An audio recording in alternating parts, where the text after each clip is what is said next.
A baby was sleeping soundly and safely in one of the rooms. Meanwhile, in another room, a man and a woman were engaged in their daily gaming session together. During the session, the woman remarked that she needed to stop exercising because she had heard the baby's voice and felt the need to check on him. She repeated that she had to go and see what was happening. The man, mid-training, suddenly became aware of the situation. He questioned whether it was truly appropriate to continue working out in the middle of the day with a married woman who also had a child. He began to wonder if he was really ready to continue with this arrangement. His thoughts drifted to the events that had happened 2 days earlier. 2 days ago, he had been working as a construction laborer for Sambo Construction. While he was on site, he received a video call from his girlfriend.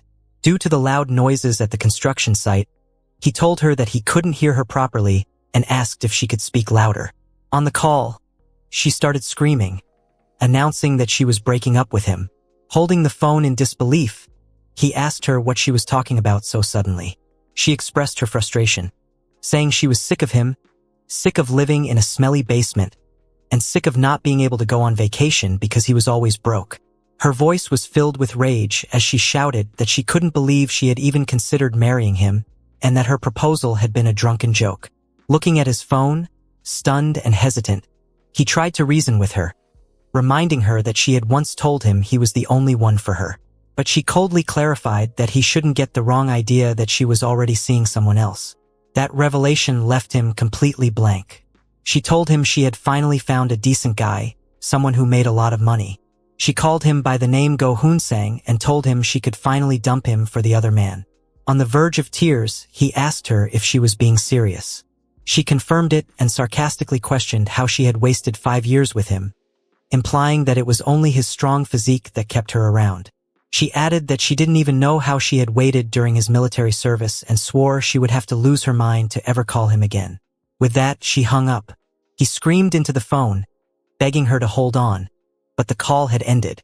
Tears began to fall as he broke down, whispering to himself whether this was really happening and admitting that she was right about everything. As he resumed his labor on the construction site, his thoughts were consumed with despair. He believed he had nothing to offer besides his strong body and wondered how he could ever take care of a woman. He convinced himself that no woman could ever plan a future with a man like him, someone broke and living hand to mouth. While he was carrying heavy materials, a car suddenly arrived at the construction site.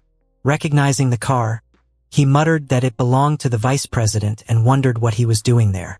Co-workers around him murmured that the vice president must have come because they were behind schedule. One worker said they should hurry over before he got mad. Another remarked that the vice president was going to be furious. As the workers speculated about the situation, they noted that he must have been informed about last week's delay and were surprised that he had come in person to the site. Hoon-sang stood there silently, listening to their conversations, while his eyes remained fixed on the vice president. He thought to himself that they appeared to be around the same age. The vice president, being the grandson of Sambo Construction's CEO, had assumed the role at a remarkably young age. Rumors swirled that he was even dating a famous actress. Hoon-sang reflected bitterly that, in contrast, he had just been dumped because of his poverty and inability to even pay rent on time. The vice president, he thought, must never have known hunger and was likely surrounded by people. He wondered if he could be reborn as someone like him. He could surely live an extraordinary life. As he continued staring, the vice president seemed to notice him. Hoon-sang questioned internally whether the vice president was really looking at him. The vice president approached him and commented that he looked like someone who could take a beating. He confirmed that they had outsourced some tasks to him and then offered him 50,000 won per hit. The offer shocked Hoon-sang, but the vice president turned to his assistant, Mr. Kong, and instructed him to follow. Mr. Kong responded affirmatively. They led Hoon-sang into a separate room and began to physically assault him. After delivering 3 blows, the vice president scoffed, saying that Hoon-sang was weaker than he appeared, and that he had barely used any strength. He accused Hoon-sang of going easy because he had already made his daily wage. In response, Hoon-sang shouted that he could take more and pleaded with the vice president to hit him harder. Impressed by his endurance, the vice president exclaimed that he liked this kind of spirit. He turned to Mr. Kong and urged him to develop a similar strength. He then asked the site manager when the construction work would be completed. The manager cautiously replied that it would take 4 months. The vice president exploded with rage, accusing him of giving an even worse answer than the laborers. He shouted that 3 months was already too long and questioned whether the manager thought he could negotiate with him. Panic set in as the construction manager tried to explain, but the vice president cut him off, yelling about how many investors had already threatened to pull their funding if they were even a day late. He berated everyone for their inability to meet deadlines. Suddenly, in his fury, he attempted to strike Sang with a rod, screaming that he would kill him. Just then, the construction manager intervened, desperately promising that they could meet the deadline if only they were granted 1 more month. The vice president pulled out a bundle of cash from his wallet and threw it in Sang's face. Turning to the site manager, he instructed him to prepare additional funds for hiring new workers to cover weekend shifts, adding that the same payment adjustments should be made for those already employed. The construction manager responded promptly, assuring him with a, "Yes, sir." Sang sat there, stunned, as piles of money lay scattered before him. The vice president, looking over his shoulder, emphasized that safety was of utmost importance. He warned that if construction were delayed due to an accident, every single person would be fired. He told them to work quickly and safely, adding that they knew how things operated. After delivering his final warning, the vice president left the construction site. Afterward, Sang went to the shower, reflecting on how, just moments ago, he had been handed a large amount of cash by the vice president himself. As he stared at his reflection in the mirror, he noticed another man standing beside him. That man commented almost knowingly that Sang had an incredibly strong body and that, if he was born with it, he ought to use it to earn his living. Sang was taken aback by the remark. The man continued, expressing surprise that someone like Sang was doing rough, labor-intensive jobs such as construction work. Feeling defensive, Sang asked if the man was implying that he should sell his body, calling the idea ridiculous. The man responded bluntly, saying that no one cared about men like them who did such physically demanding jobs. He explained that heavy labor brought in little money, and that they had to earn as much as they could while their bodies were still young. According to him, even wealthy men didn't possess what Sang had, the physical strength that couldn't be bought with money. He stressed again that a body like Sang's wasn't something one could acquire with wealth alone. Growing increasingly agitated, Sang expressed his frustration. Later that night, he sat alone at a convenience store, eating instant noodles for dinner. His thoughts drifted to his father, recalling what the man used to say often, that his son's body would one day be worth a lot of money. His father, a construction worker himself, had suffered a traumatic brain injury from an industrial accident. The meager compensation he received barely prolonged his life, and eventually, he passed away without anyone truly caring. That same father had forced his young high school-age son to follow the same difficult path. Sang realized then that poverty was something that was handed down from one generation to the next, and that breaking free from its grip was almost impossible. But the one thing his father had passed down to him, his strong, capable body, was something that even the wealthy could never attain, not even in death. He began to wonder if he couldn't use that gift to escape this life and build a better future for himself. As he sat quietly, still eating dinner, the man he had encountered earlier at the shower appeared outside the convenience store with 2 girls. One of the girls held a camera and snapped a picture of Sang, commenting mockingly that he looked a little stupid. Standing behind them, the man pointed out that Sang was the one he had spoken about. The girl handed the man a deposit of 300,000 won. The man remarked that Sang's body was about the size of President Joe's forearm. Joe, holding the camera, responded that she would pay more once she had seen him in person and urged the man to try his best to recruit him. She stated that a gemstone only became a jewel after being cut and polished. Meanwhile, Sang remained unaware of the exchange taking place outside. The girl turned to another girl beside her and called her by name Yuna, telling her to get ready. Yuna answered with a casual okay. Shortly after, Sang stepped out of the convenience store. As he walked down the street, he reflected once again on his life, wondering what he was doing. He questioned whether there was truly anything more for a man like him who merely did manual labor until the day he died. Lost in thought, he was suddenly startled when someone appeared behind him. It was Yuna. He apologized immediately, not realizing he had bumped into her. Yuna reassured him that it was fine and walked away. As she disappeared into the distance, he found himself thinking that she was remarkably beautiful. But then, something caught his attention. He looked down at his hand and realized he was holding a card. It read, "If you need money, call me." He stood there, shocked, as it dawned on him that the girl must have slipped the card into his hand before walking away. Confused and curious, he began to wonder what exactly was going on. That night, he returned to his house and found himself staring intently at the card the girl had given him. He couldn't take his eyes off it.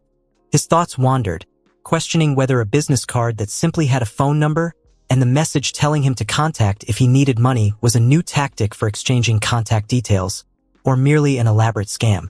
He eventually picked up his phone, hesitating for a moment before dialing the number.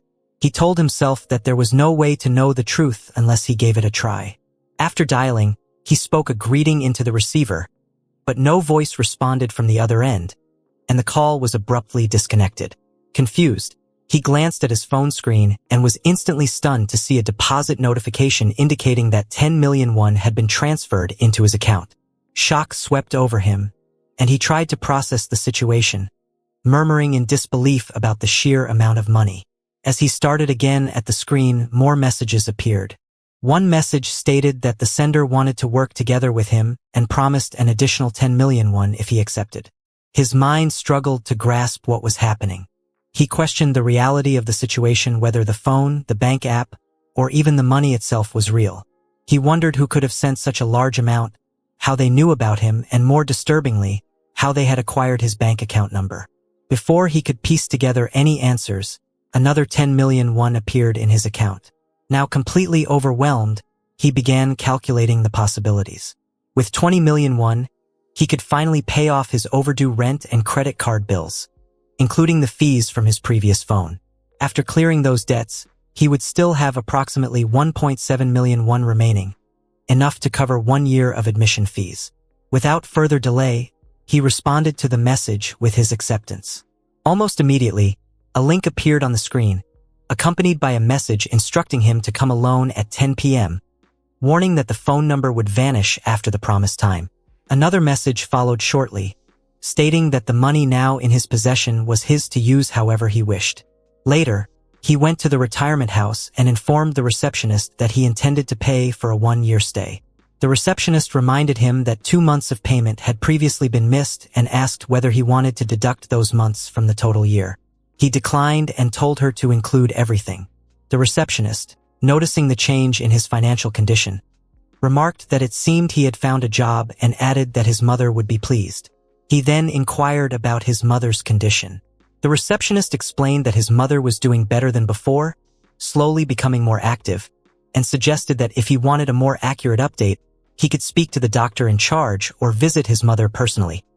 He agreed, and she guided him to his mother's room, where the older woman sat quietly in a wheelchair.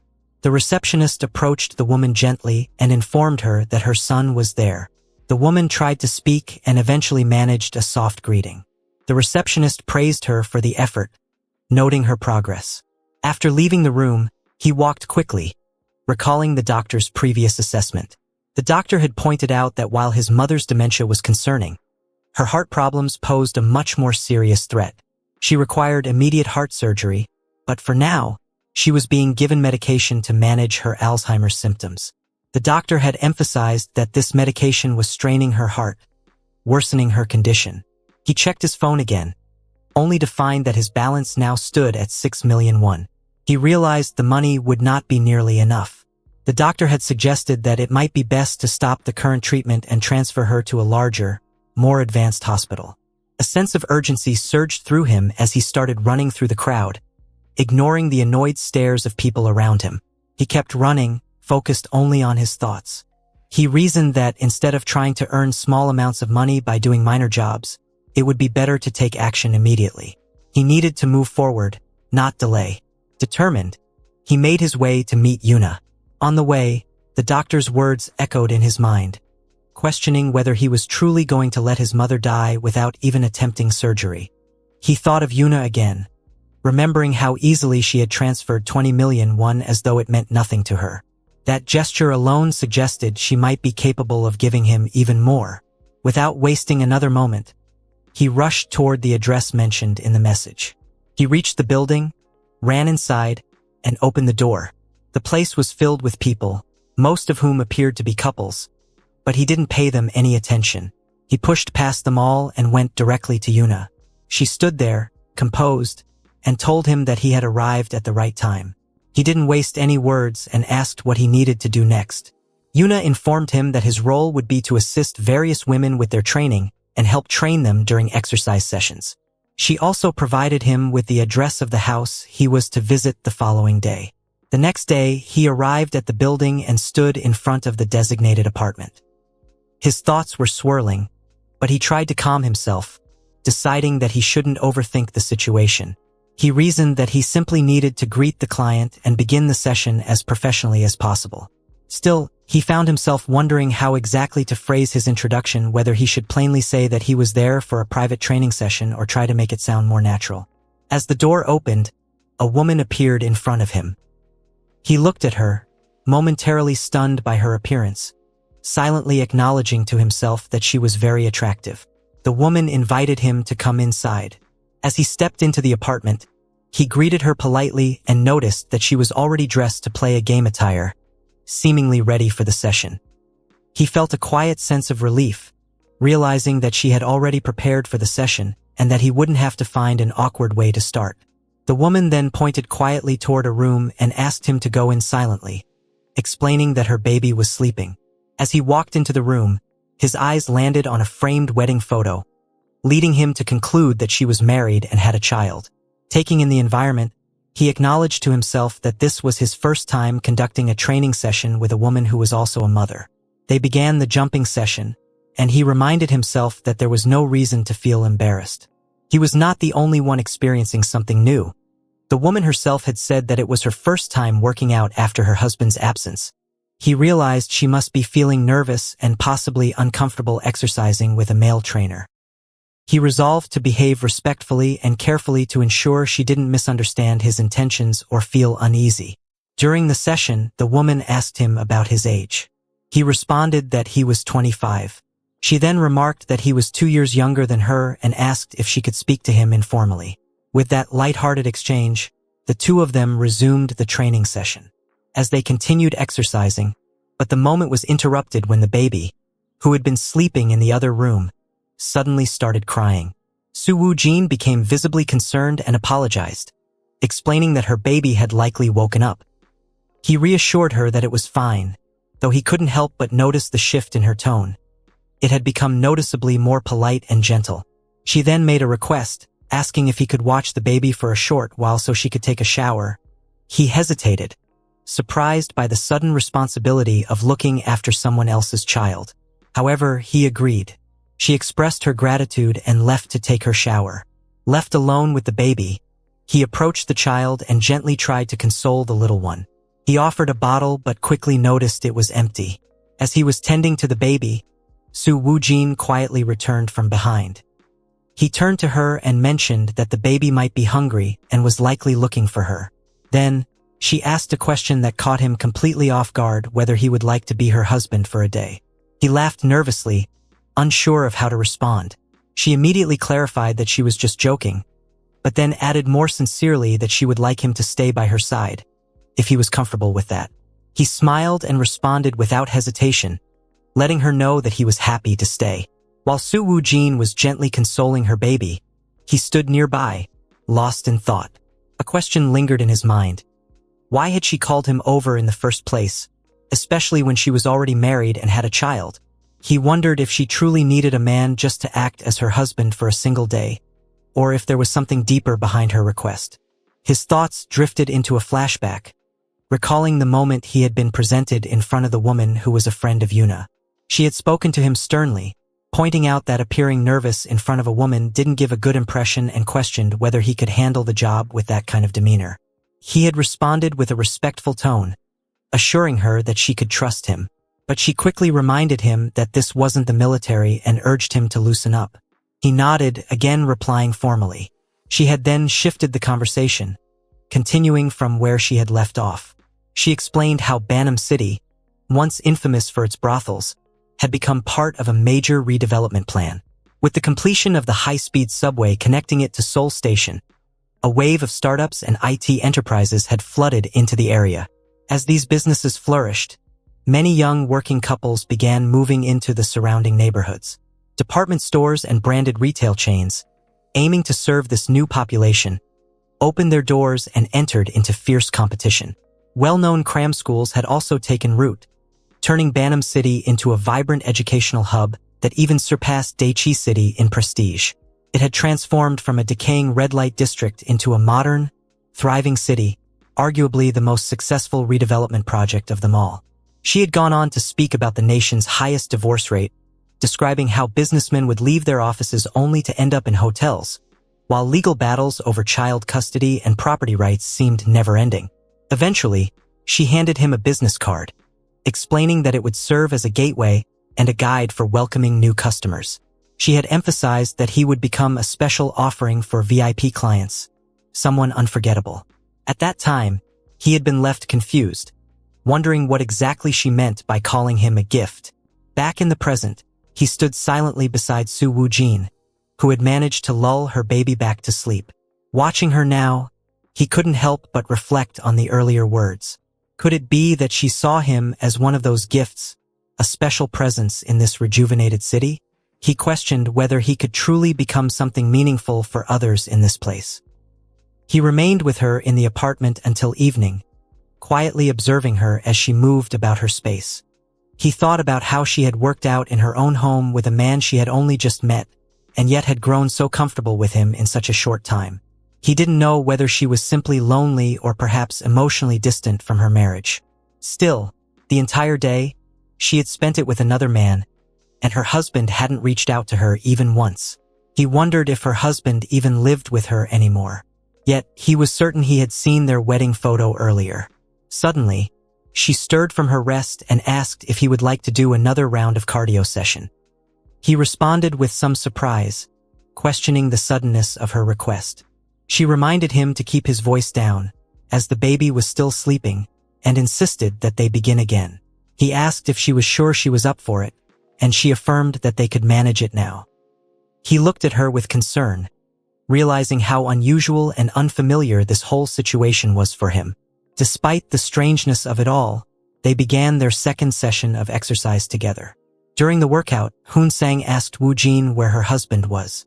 He clarified that he didn't mean to pry or sound like he cared too much, but he was simply curious about what kind of man would leave behind a woman like her, especially during the night.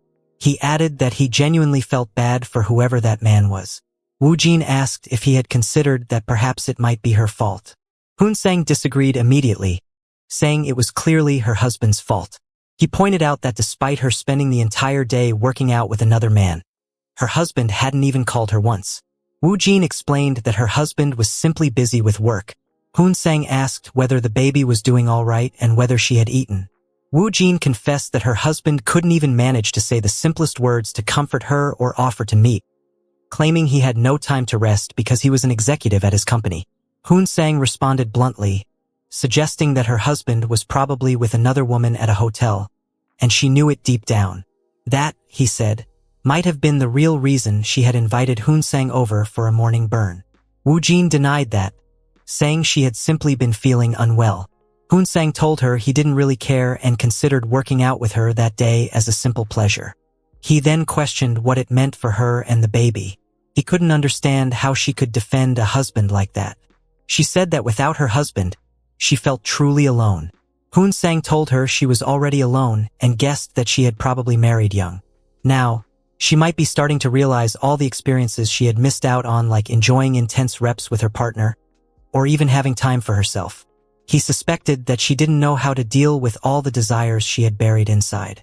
She couldn't suppress the truth anymore. And since her husband was likely seeing another woman as well, perhaps she had started to think she was the problem. Woojin looked distressed, tears filling her eyes, and asked what she was supposed to do. What should she do in order to forget everything? Hoon-sang thought to himself that even if Woojin's husband and he were completely different, He could never bring himself to sleep with her after simply working out together. He questioned what more he could do for a woman like her, who had been left behind so completely. The next day, Sang was sitting at a coffee shop when his phone lit up with a message from a girl named Park Lali, asking if he was available. Without hesitation, he replied that he wasn't and promptly blocked her. Almost immediately, his phone rang. It was a call from his boss, and from the sound of it, Rayleigh seemed quite excited after the conversation. On the following morning, under the bright sun, Sang ran into Woo Jin on the street. She was with her baby, and he called out to her, offering her a bouquet of flowers and congratulating her on the divorce.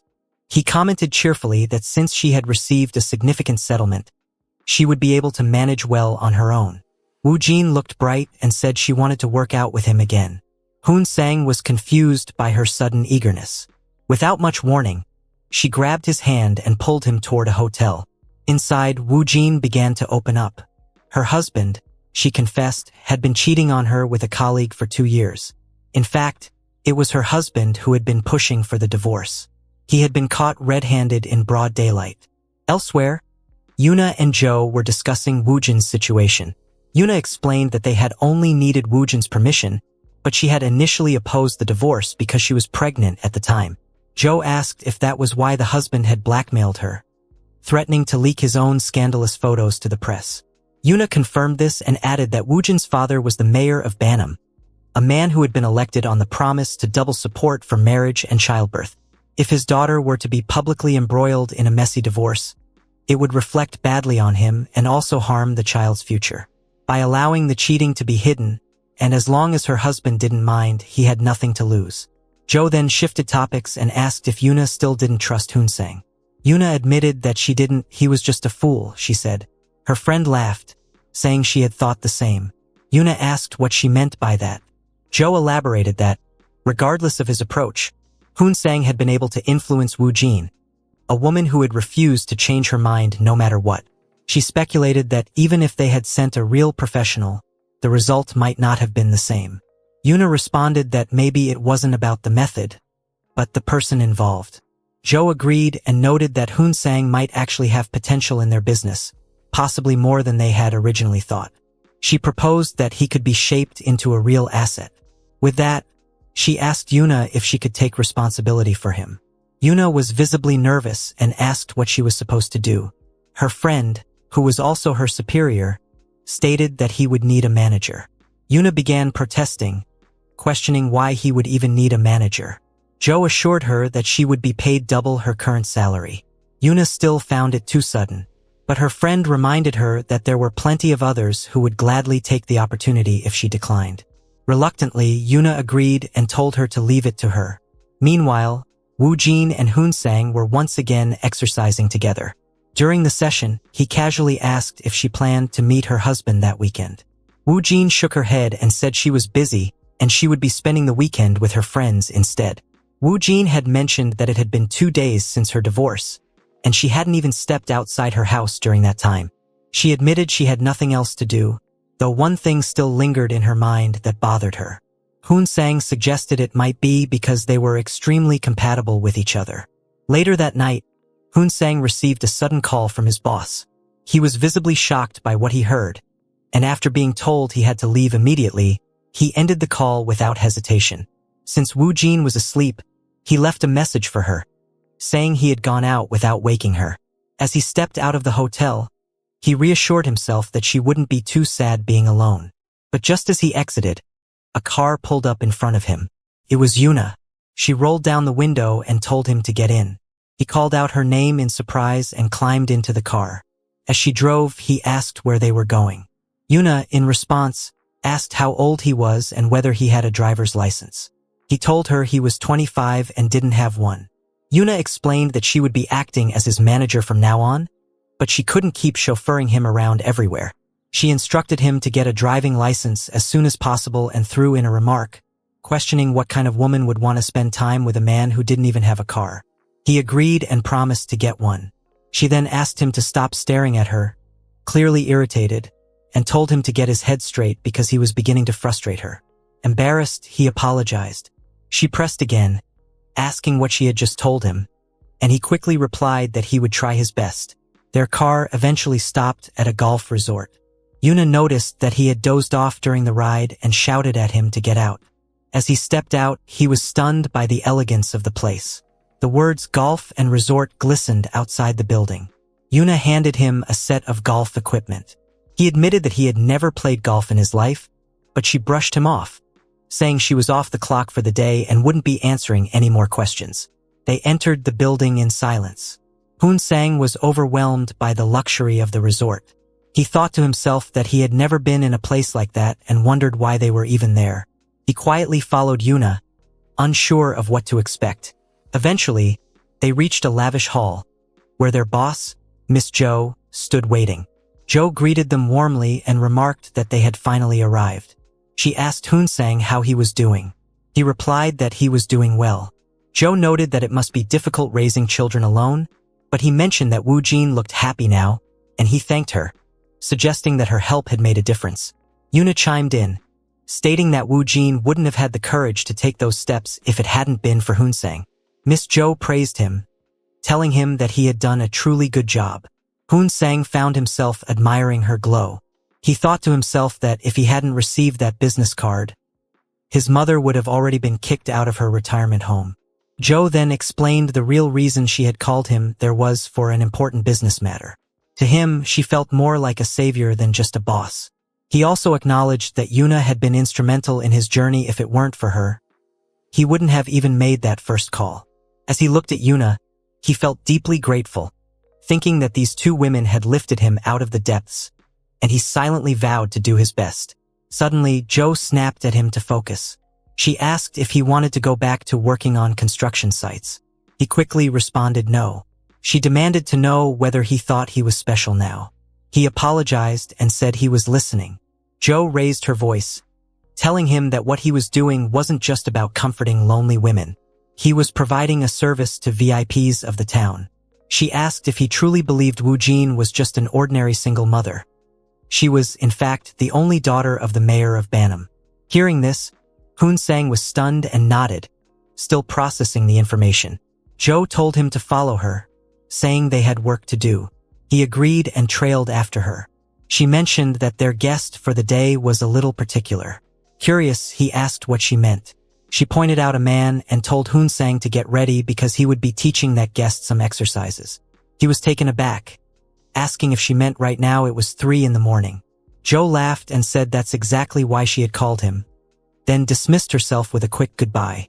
As she left, he shouted after her, protesting that she couldn't just summon him like this. Still, he entered the room and found himself facing the guest he was supposed to train. He began preparing to guide him through the exercises, still wondering to himself if this was the particular guest Jo had mentioned. A girl had joined them for the resistance band session. Once it ended, the man turned to Sang and remarked that he had done an excellent job, then casually asked if he had ever played golf before. Sang replied that he hadn't, not even once. The man responded with mild surprise, saying that in that case, he would need to arrange some lessons for him with an ex-professional. Curious, Sang asked who that professional might be. The man gestured with a nod toward the girl who had participated in the training with them, revealing that it was her. He added that she used to be a professional golf player and mentioned that they were heading out to the field the next morning, instructing Sang to schedule a tea time with Daehai. Sang looked confused upon hearing that. The man stood up, advised them not to stay up too late, and walked away in the direction of Boss Joe's room. As Sang watched him disappear down the hallway, he found himself wondering why the man was heading to the boss's room at this hour. Turning to the girl whose name he now knew was Daehai, Sang recalled what the man had said and suggested that, since they had an early morning, they should probably go to sleep soon, especially considering it was already 2 a.m. Daehai's expression suddenly turned blank. Sensing something off, Sang asked if she also seemed a bit confused at the moment. To that, Daehai responded that she had been the one who called that man. She explained that he was actually a board member of Sambo Construction. The name Sambo Construction immediately struck a chord with Sang, as he had previously done work for them. Daehai went on to say that the board member was currently visiting Ina on a business trip. Surprised by this revelation, Sang asked her if that meant she was the VIP in question. Daehai, in return, asked if the boss hadn't informed him yet. She then introduced herself more formally, stating that her father was the president of Sambo. This revelation left Hoon-sang stunned once again. He realized that not only was her father the president of Sambo, but that she was also the youngest granddaughter of the group's founder and the sister of Sambo's vice president. Essentially, she was none other than the legendary golf goddess Lee Dae-hai. Hoon-sang began to laugh sarcastically, his expression laced with irony. Seeing this, Dae-hai appeared startled and asked what he found so amusing. He replied that he simply couldn't help but laugh. His tone shifted to one of bitterness as he revealed that it was the vice president of Sambo Construction, her brother, who had led him to her. This revelation left Dae-hai visibly surprised. She asked him in disbelief whether her brother had some kind of grudge against him and wondered aloud if Hoon-sang had worked under her brother in the past. Hoon-sang confirmed that he had worked for a company contracted by Sambo. With a bitter chuckle, he pointed out the irony of the situation of a man like him from the lower rungs of the hierarchy ending up in service to someone as privileged and powerful as her. Dae-hai burst out laughing as well, teasing him by saying that he hadn't even technically worked for the company itself but rather as a laborer under Sambo. She then mockingly asked what exactly he expected from her, before pausing and mischievously announcing that she had just changed her mind. She warned that she would devour him over the weekend and have him buried in cement afterward, joking that it would be a shame to waste such an effort to kill him. Tired of the banter, Hoon-sang told her to stop joking around.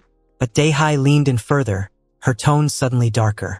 She asked him if he truly believed she was joking. She wondered aloud if it had never occurred to him what might have happened to his predecessors where they had disappeared to perhaps sunk deep in the ocean or hidden away in some uninhabited valley. She continued laughing, her voice echoing with unsettling cheerfulness, and warned that no one would even miss him if he were to vanish and die somewhere. She sarcastically added that perhaps the news might spare a few lines for a paycheck-to-paycheck laborer living in poverty. Hoon-sang looked at her, disturbed, and silently reflected on how twisted the minds of rich people could be. He found himself thinking that both of the siblings were exceptionally skilled at provoking people. Then, in a sudden burst of emotion, Hoon-sang grabbed Dae-hai forcefully. Alarmed, she asked what he was doing. He retorted that she hadn't truly listened to him. If he were destined to die anyway, then he might as well try to take her down with him. He'd destroy her and strip her of every last cent. Worried now, Dae-hai asked him what he was saying. Hoon-sang replied that he had once heard a story about a girl born into wealth who had never received proper attention growing up. He said that this girl had developed neurological issues and had become incapable of functioning without a man in her life. Her ego, he claimed, was immense, yet beneath that, she suffered from a deep inferiority complex. He went on to say that the girl was so unintelligent that the only thing she was remotely good at was playing golf. Furious, Dae-hai shouted, demanding to know if he truly wanted to die. Hoon-sang, calm but provoking, asked what was so wrong. She screamed at him, asking where he had heard such a story and swearing that she would kill him for it. He smirked and commented that she actually had a cute side, smugly adding that he had now backed her into a corner. From the way she spoke, he claimed he could tell exactly what kind of person she was and how she lived her life. He resumed laughing sarcastically, questioning where she had gotten her arrogant attitude from. He sneered, asking where the spoiled rich girl had gone, the one who used to cry to her father. To him, she was nothing more than a lost child. Then, he asked mockingly if she still planned on lashing out at him. In response, she asked if he was already exhausted. That only made him laugh again. After completing the workout, Hoon-sang finally fell asleep. However, early the next morning, Yuna stormed into his room, shouting at him. Groaning, he muttered that he hadn't gotten much sleep. But Yuna ignored his complaint and kept yelling, demanding whether he was getting up to go golfing or not. She reminded him there were only 10 minutes left until his tea time and questioned if she really had to wake him up. Feeling flustered, Hoon-sang hesitantly sat up and responded that he was already awake, just getting up now. Soon after, they both made their way to the golf course. When Hoon-sang arrived, he noticed that everyone else was already present and actively playing. Dae-hai appeared to be leading the session, receiving praise from the others for her impressive shot. Watching her from a distance, Hoon-sang found himself silently acknowledging how different she seemed from the previous day. He thought that maybe it wasn't a lie after all. She truly did seem like someone who had once been a professional golfer. Dae-hai approached Hoon-sang and asked whether it was his first time playing golf. He admitted that he had never tried it before. She gestured toward the direction of the red flag past the woods and told him that was the target hole. Then, handing him a pair of gloves, she held his hands and instructed him on the basics. She told him to place his left hand above his right, positioning his right pinky over his left index finger. She guided him to rotate his back and bend slightly at the waist, adjusting his legs into position.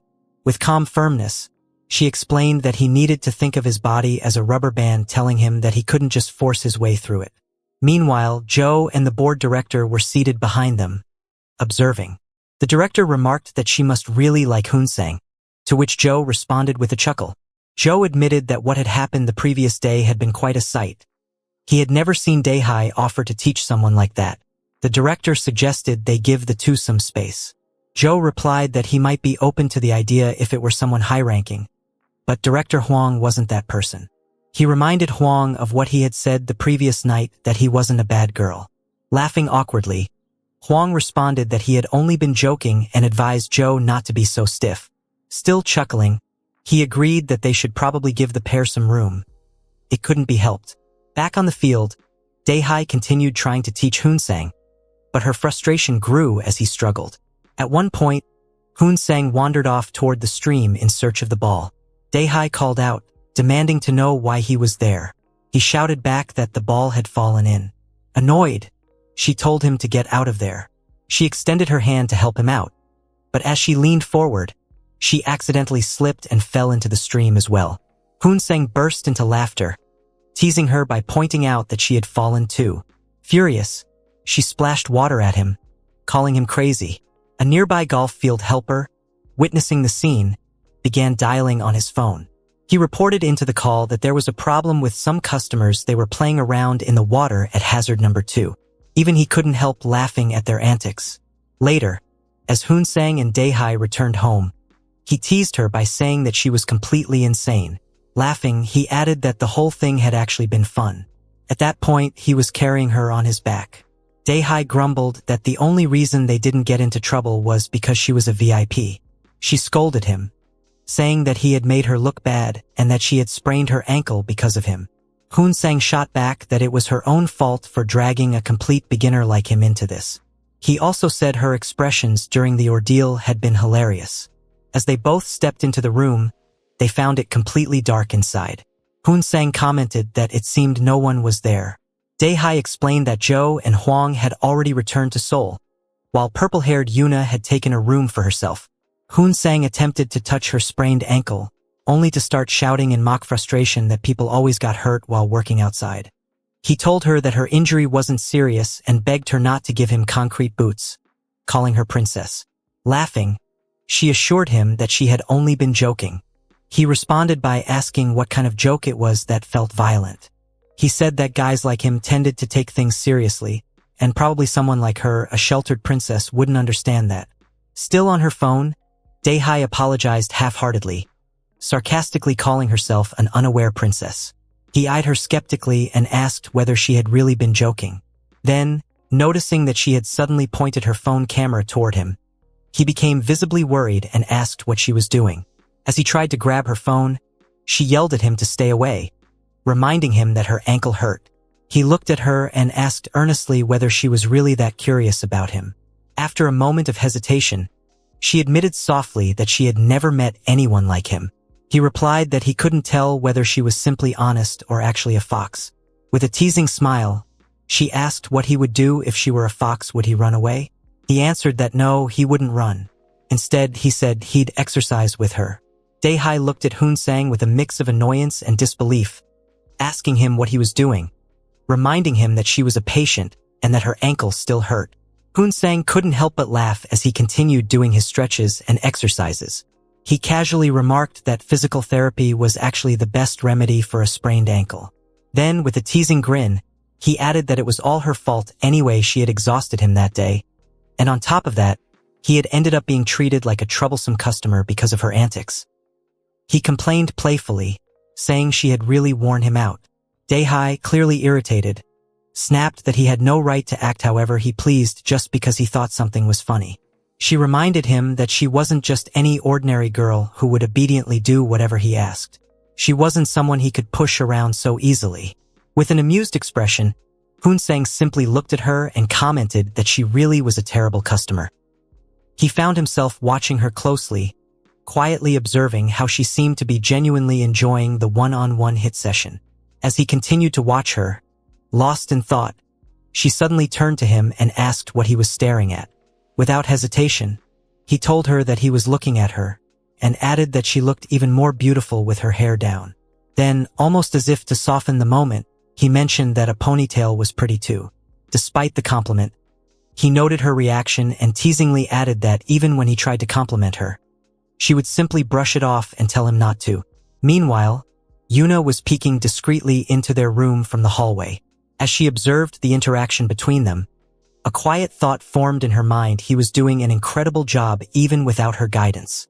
Though she was his manager, she couldn't help but acknowledge how well he was handling things on his own. Standing there in silence, she sighed inwardly, thinking to herself that she just wanted to go home. Daehye attempted to place her sprained ankle on the floor and, with a surprised expression, muttered that she couldn't believe it actually felt better. Hoon-sang, observing her, casually remarked that it hadn't been that serious in the first place. Still concerned, she cautioned that they couldn't be too sure, and insisted the bandages shouldn't be removed just yet. He advised her to take a shower, adding that he'd help her rewrap the bandages afterward. Hesitating slightly, she thanked him under her breath. He chuckled and teased her, remarking that she actually knew how to say thank you. Her response was one of mock irritation. She told him to make her some ramen while she went to shower. As she stepped into the bathroom, Hoon-sang stood up and headed to the kitchen, beginning to prepare the ramen. When she returned from her shower, she spotted him standing there and shouted for him not to mix the egg into the soup. He told her to just try it first because he was confident in his ramen-making skills. She rolled her eyes and sarcastically replied that she was sure of that. The two of them sat at the table together eating ramen. He served her a bowl, reminding her that he would rewrap her foot once they finished eating. She brushed it off with a casual whatever. He then asked if she wanted him to grab a beer, to which she scoffed and replied, asking what he meant by beer ramen called for soju. He brought out a bottle of soju, and the two of them began drinking together. He looked at her curiously and asked if she was really that rich. She seemed much more normal than he had expected. She retorted that just because she was rich didn't mean she couldn't enjoy ramen and soju. He acknowledged that it was possible, but said he would have expected spaghetti and wine from someone like her. With a wistful tone, she explained that she had spent her youth abroad, learning golf in the United States. She had been there for so long that she couldn't even stand the sight of Western food anymore. Even something as simple as spaghetti made her feel sick. It reminded her too much of that time in her life. He smiled and told her that from now on, he'd remember it was all about Korean food for her. She quickly shot back, asking who said she would be seeing him again. He confidently told her he believed she would end up contacting him. She raised an eyebrow and asked him where he had learned to flirt like that. He insisted that he wasn't flirting. She dismissed his response and asked whether he had ever dated anyone before. He admitted that he had been in a relationship with one girl for 5 years. That revelation surprised her, and she exclaimed in disbelief that he had dated one woman for 5 years. He looked confused and asked why she was reacting like that. She replied that in her world, they'd practically call that a marriage. He explained that in his world, it wasn't so simple. No money, no stable job, no house. How could someone like him marry and raise kids in that situation? He confessed that he had come to realize there was no point in raising a child only to have them end up like him. Then he added that although it was technically 5 years, they had probably spent no more than a month of actual time together.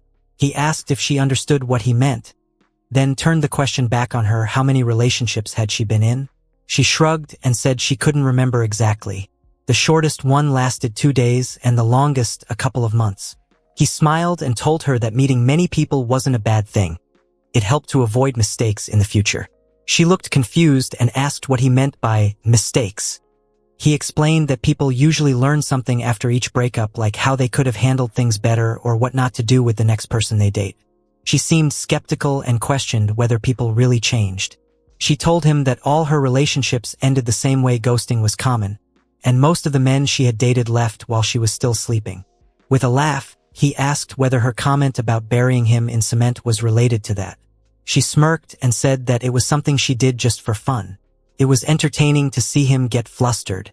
He shook his head and told her bluntly that she wasn't fit for marriage at all. She replied indifferently that she wasn't interested anyway. Later, they were both sitting in a room watching a movie together. Out of the blue, she thanked him. He looked over and asked what for. She told him it was for being there with her at that moment. Studying abroad had been lonely and difficult, and things hadn't changed even after returning. Once her professional golf rankings started to drop, people stopped caring about her. The paparazzi had once called her a beautiful golfer, but when she became less polished, they treated her as though she didn't exist. She admitted that, for the first time, she felt happy and free. She never truly liked golf to begin with. She had once wanted to tell her father that directly to his face, but she came to realize that he never really had expectations of her. The millions he had spent sending her abroad to study golf were, in her eyes, nothing more than an excuse to send his talentless daughter away, out of his sight. With tears beginning to fall, she confessed that she had become a woman who now taught golf to her brother's business partners, a life with no emotion and no love. She started sobbing. Without hesitation, Hoon-sang gently hugged her and told her to stop crying. He urged her to get some sleep and promised that he would hold her until she did. Through her tears, she asked if he meant it. He assured her that he did. She quietly thanked him once more and then fell asleep in his lap. Yuna arrived at the room shortly after. She saw Dae-hai sleeping peacefully with her head on Hoon-sang's lap. Observing them in silence, she made a mental note of what she was witnessing. Hoon-sang's phone vibrated. He glanced at it and read a message that made his stomach tighten. The message said that the president was demanding he leave the resort immediately. Sambo was working behind the scenes to block the press from releasing any photos of him and Dae-hai playing golf together. The directive was clear: leave now. A look of dread crossed his face as he read the message. Quietly, he rose from where he sat and followed Yuna out to her car. As he sat in the passenger seat, his heart felt heavy. He turned to her and asked, almost to himself, whether it was really okay to leave Dae-hai behind like that. Yuna calmly told him that it was perfectly fine to leave Dae-hai there. She explained that the building they had been in was under the security of Sambo personnel, and Dae-hai would most likely leave early in the morning. There was no reason to worry about her. She then added that he had done a great job. Hoon-sang nodded and returned the compliment, telling her she had done well too. The following morning, Dae-hai left the building with her face fully covered to avoid recognition. As soon as she got into her car, her bodyguard turned to her and asked if she was feeling all right. She looked unusually tired. She curtly told him to shut up and keep quiet. He complied with a soft yes. As the car began moving, she started scrolling through her phone and came across a selfie of herself and Hoon-sang from the previous night. She stared at it, surprised, wondering when he had taken it. She sighed in frustration and muttered that it was annoying he had left without even saying goodbye.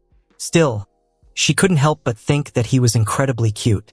A mischievous smile played on her lips as she thought to herself that he was definitely trying to make her call him first.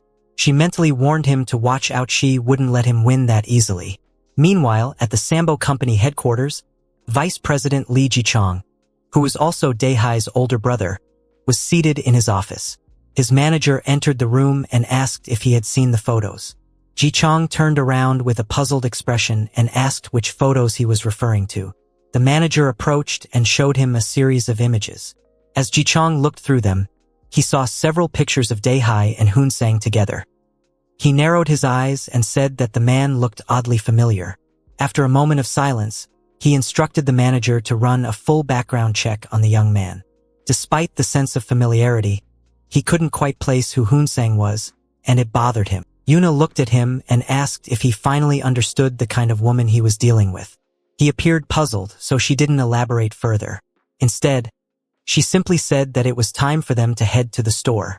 Meanwhile, Jo was sprinting down the hallway toward a hotel room.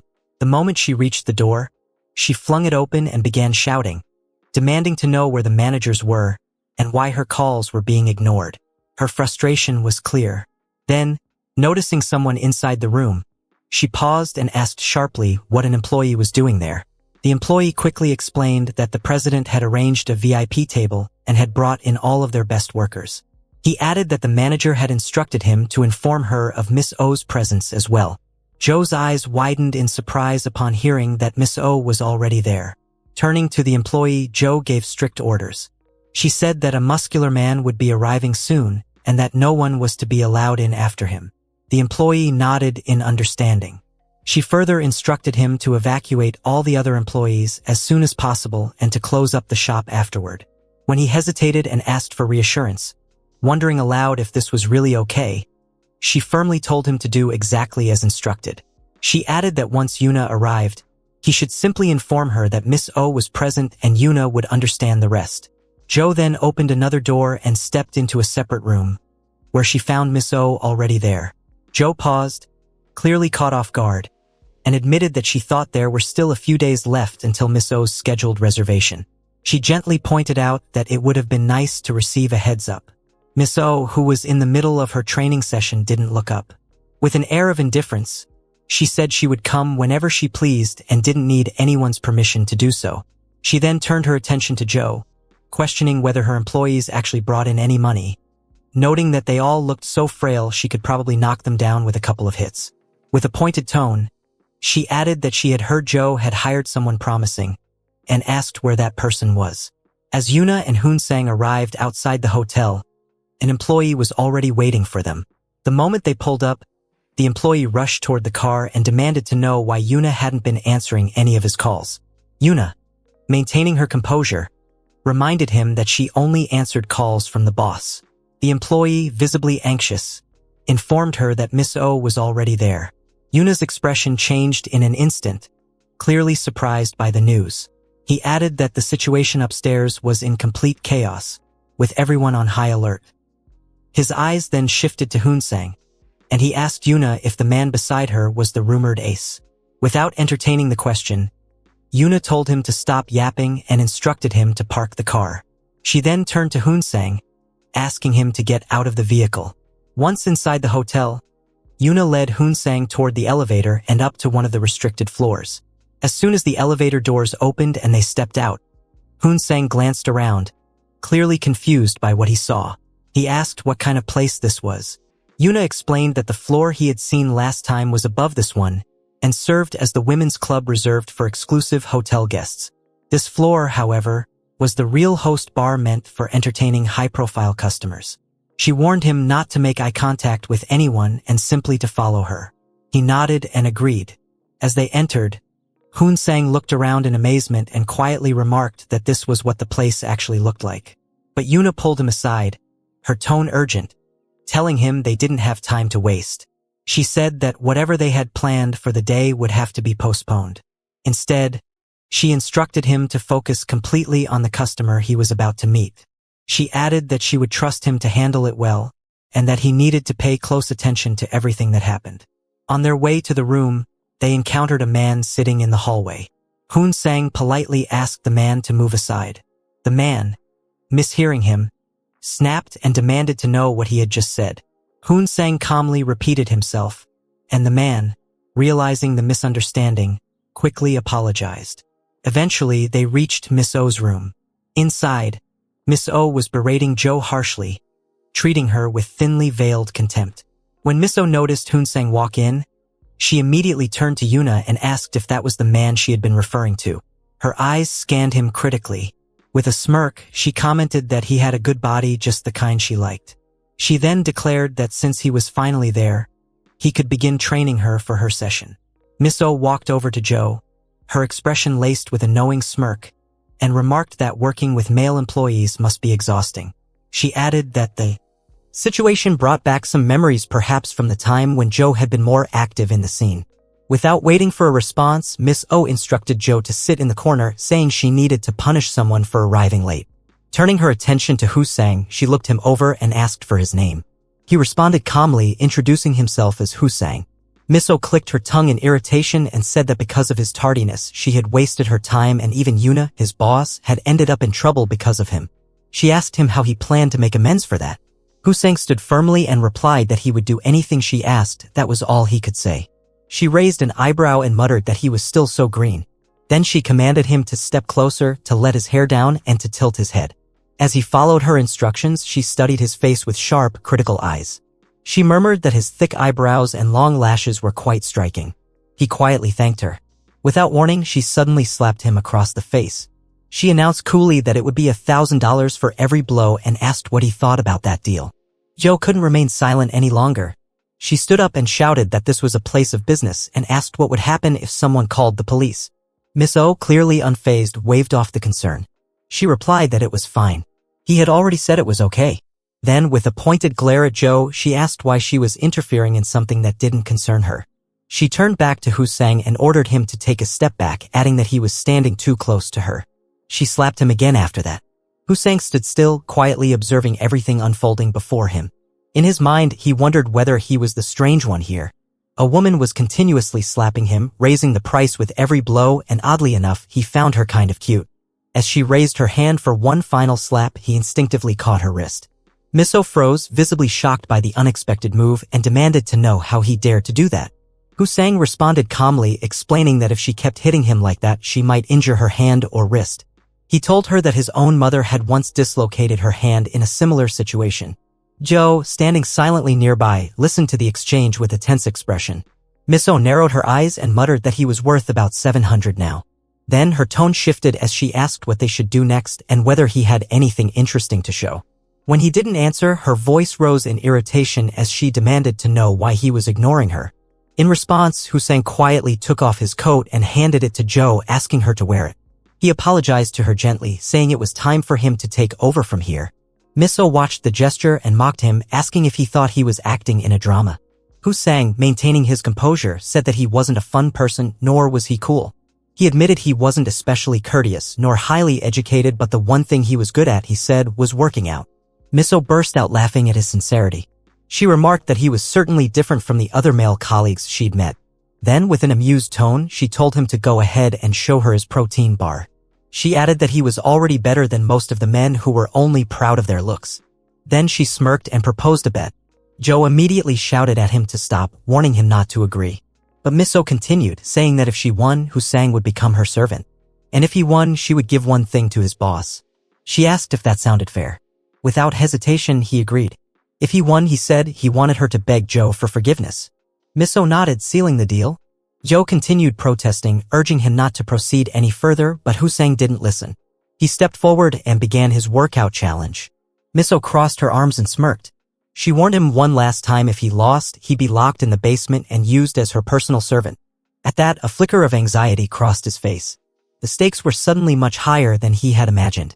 Miss O glanced at Hussein with a smirk and asked how it felt to be exercising with a woman like her. She assumed it must be his first time in such a situation. With a teasing tone, she added that she had ruined plenty of men just like this. As her words sank in, a wave of memories flooded Hunsang's mind, flashbacks from when Yuna had warned him about Miss O. He recalled turning to Yuna and telling her that this situation was not what they had discussed. In that memory, Yuna had calmly begun to explain. She told him that Miss O's real name was Oh Huiju, the daughter of a powerful figure in the Banam City underworld. After her mother's death, Huiju had inherited the entire family business, gaining immense influence. According to Yuna, there wasn't a single business in Banam City that didn't pass through Oh Huiju's hands. They called her Octopus for her long-reaching control. Though she held considerable social power, her notoriety came from something much darker. Yuna explained that Huiju had crippled 2 people simply because she didn't like them, and she often beat people for money. Most of her victims, Yuna added, were entertainers. Still, Yuna had tried to reassure him. She said that if it were him, there shouldn't be a problem. He asked her what she meant. Was Oh Huiju just a crazy woman? Yuna had answered seriously. If Huiju liked someone, she would give them anything they wanted. And if it were Hussein, Yuna believed he could get anything from her. She clarified what she meant, saying that if it was about someone's surgery expenses, he might be able to settle it all at once through her. But even with that possibility, Yuna issued a firm warning. Even if he managed to meet Huiju's conditions, he should never let his guard down. A man who could be easily manipulated was just as easily discarded by a woman who wanted control. She added one final warning that once he stepped into the room, not even the boss would be able to help him. She reminded him that he was quite competent at his job, right? Now, back in the present, Hussein was deep in the session with Miss O. She looked at him and, with a sarcastic tone, commented that he was pretty good. Joe stood off to the side, watching them both with amazement. Her eyes were fixed on Hussein, silently thinking how effortlessly he was holding his own. He was treating Miss O like she was nothing special, and that was impressive. Miss O, meanwhile, let out a loud laugh, amused by him. She declared that he was truly an interesting guy. During the intense cardio session, Hussein told Miss O that she looked like she was starting to lose. He said he would give her a chance to admit defeat now, otherwise he would push the exercise to an even more intense level. He added that he was sorry, but ending his life as a slave locked in a basement was absolutely not part of his plans. He suggested they wrap up the yoga and asked if she truly believed she could survive making a living this way. He accused her of stalling and added with a smirk that she was more beautiful than he had initially thought. Unexpectedly, Miss O told him to admit that he had lost. He looked at her in surprise and asked what she meant by that sudden change in tone. She told him plainly that she had decided to make him her boyfriend. The words hit him like a shock. She explained that the two of them were extremely compatible, and if he got on his knees, she would give him a house, a car, and anything else he wanted. She asked him what he thought of that deal. Hearing her offer, Hussein was thrown into a swirl of thoughts. If he bowed his head to her just once, he could get everything he had ever wanted. He could easily cover his mother's surgery expenses, own a house, and drive a car without ever worrying about money. It was so simple, too simple. But then Yuna's words came rushing back to him. She had warned him clearly that if he met Miss O's conditions, he must never let his guard down. A man who is easily manipulated is just as easily discarded by a woman who always gets her way. Grounded by that memory, he looked back at Miss O and told her that he wasn't an easy man. He said he didn't need to rely on her. She responded coolly, saying that she could simply make him hers if she wanted. But Hussein raised his voice, shouting that he would no longer bow his head for money. Joe, who had been sitting quietly in the corner, was stunned by his declaration. She couldn't understand why he was saying such things or what was pushing him to challenge someone like Miss O so directly. Miss O remarked that, in the end, the bet no longer mattered. What had truly happened was that the two of them ended up making a deal. Hussein admitted that he had gotten careless near the end. He believed he could have won if he had kept his focus. Miss O smiled and noted that, since neither of them had won, perhaps it was time to start a new round of training. With determination in his voice, Hussein stated that this time he would definitely win. She seemed pleased by his resolve and told him she liked his attitude. Then, glancing toward Joe, she added that his boss should take a lesson from that mindset. Calling Joe closer, Miss O teased that it seemed like only she and Hussein had been having fun up until now. Hussein looked toward Joe and asked if she would be taking part in this next round. Joe stepped forward and explained the conditions of the one-on-one hit session clearly and calmly. Hussein protested, suggesting that President Joe shouldn't be involved in something like this. But Miss O dismissed his objection, reminding him that he was the one who had taken Joe's place in the first place. Joe, standing firm, said that if she won, Miss O must keep her promise. Miss O gave a slight nod and assured her that she would. But then she looked back at Hussein and warned him if President Joe lost, he would lose as well. And if that happened, she added with a pointed look, he should not regret rejecting the offer she had made earlier. Outside the hotel, two male employees stood near the entrance, casually smoking as they discussed the recent distribution of money. One of them was counting a thick bundle of cash and remarked that their client must be incredibly wealthy. He handed a portion to the second employee, noting that each of the 20 workers had received a tip of 300,000 won. The second employee looked at him and asked if he hadn't taken some for himself, suggesting he should have swallowed his pride and accepted it. He added that she breathed a different kind of air now far above them. The first man scoffed at the remark, questioning what made her air so different. Was she some kind of god or the president? The second man smirked and told him to go back inside and ask her directly if he was so curious. The first employee insisted that it wasn't about the money. As he looked down at his phone, his frustration showed, muttering that it really pissed him off. He couldn't let it go not like this. He had to witness her downfall with his own eyes. With that thought, he began dialing a number on his phone. Back inside the hotel, Hussein continued the intense session with Miss O and Joe. Miss O remarked that neither of them seemed capable of being honest. Hussein shot back that if she had just admitted from the start that she wanted to work out with him, things would have been a lot simpler. His tone was bold, pushing her. She laughed, amused by his bluntness, calling him crazy. But he pressed on, saying that the rumors were true that the so-called queen of Banam City's loan industry, Oh Juhui, was indeed the infamous octopus. The way she was reacting to just one workout technique made everything else clear to him. He confidently claimed that he had discovered her weak point and vowed to become the man who would teach her a lesson. He asked her what she thought about that. But before she could respond, the door was suddenly kicked open. A group of men stormed into the room. It was the police. Joe had been sitting at a table nearby, sipping beer quietly when they entered. One of the officers looked at her and remarked that she couldn't possibly be drinking all that stock alone. He asked where the others had gone. Joe didn't respond. Seeing her silence, the officer spoke again, this time more sternly, and ordered his team to search the entire building, including the parking lot. Joe then spoke calmly, requesting the officer to step aside for a moment. She asked if they had brought a warrant. The officer simply told her to stand up. She remained seated, refusing to comply. Meanwhile, Yuna was seen in her car, racing down the road in a hurry, heading somewhere with urgency in her eyes. Miss Oh and Husang were also seated in the back seat of Yuna's car. The police and detectives continued their relentless search throughout the hotel, moving room to room with precision. Back inside, one of the detectives approached Joe and began to speak in a low, conversational tone, sharing his thoughts and some old memories. He explained that 10 years ago, the neighborhood had been nothing more than a strip of cheap restaurants. But after a subway station had been built nearby, the area had transformed into a district filled with upscale hotels and high-end dining establishments. As the environment had evolved, he suggested their relationship ought to evolve as well. It couldn't remain a simple exchange of money and information forever. The detective then leaned closer and, with a smirk, asked Joe if it wasn't about time they resumed their old private training sessions. Joe responded with a calm smile and reminded him that since all the cheap restaurants that used to line his pockets were now gone, perhaps he should learn to be a little more humble. With that, she handed him an envelope thick with cash and reminded him gently that it would be unwise to risk losing the pension he had worked so hard to earn. She told him that if he really wanted something, he should come back after retirement. She'd give him more then. The detective accepted the envelope, counted the money silently, and admitted that he couldn't go against her. Joe immediately followed up by asking about the information she had requested earlier. Without hesitation, the detective handed over a stack of papers. As Joe began reading through them, he asked why she continued to get involved with Sambo, warning her that it was becoming a nuisance. She didn't respond, so he continued explaining the case. The stack of documents included details about a man who had fallen from a great height, but something had broken his fall. Though he had initially survived, he had passed away shortly afterward. Joe stared at the image of the injured man clipped to the report and quietly asked whether there had been any injuries aside from the torn-off bruises. The detective explained that the man had been completely wrecked on the outside, suffering multiple fractures and internal bleeding. What had triggered the investigation was the suspicion that someone had beaten him, though no other individual had been seen on the security cameras.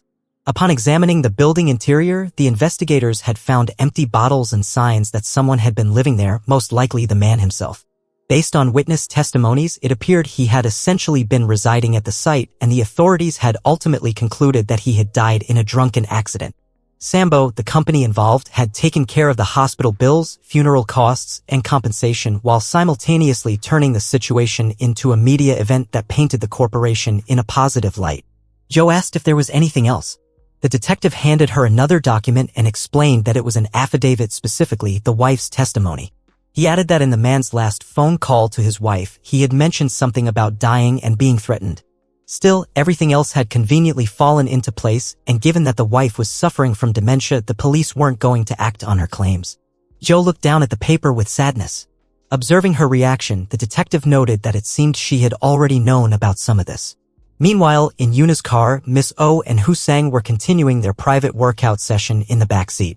Yuna glanced at them through the rearview mirror, silently wondering how they could continue with such intensity as if they had both lost their minds. Miss Oh noticed the change in Husang's demeanor and teased him, remarking that he hadn't shown an ounce of embarrassment when Joe was around, but now that Yuna was present, he seemed hesitant. She teased further, implying that it felt like she was stealing him from Yuna. He quickly protested, raising his voice in mild panic, saying that it wasn't like that at all. Miss Oh raised an eyebrow and casually said that he didn't need to overreact. Still flustered, he repeated himself, insisting again that it wasn't like that.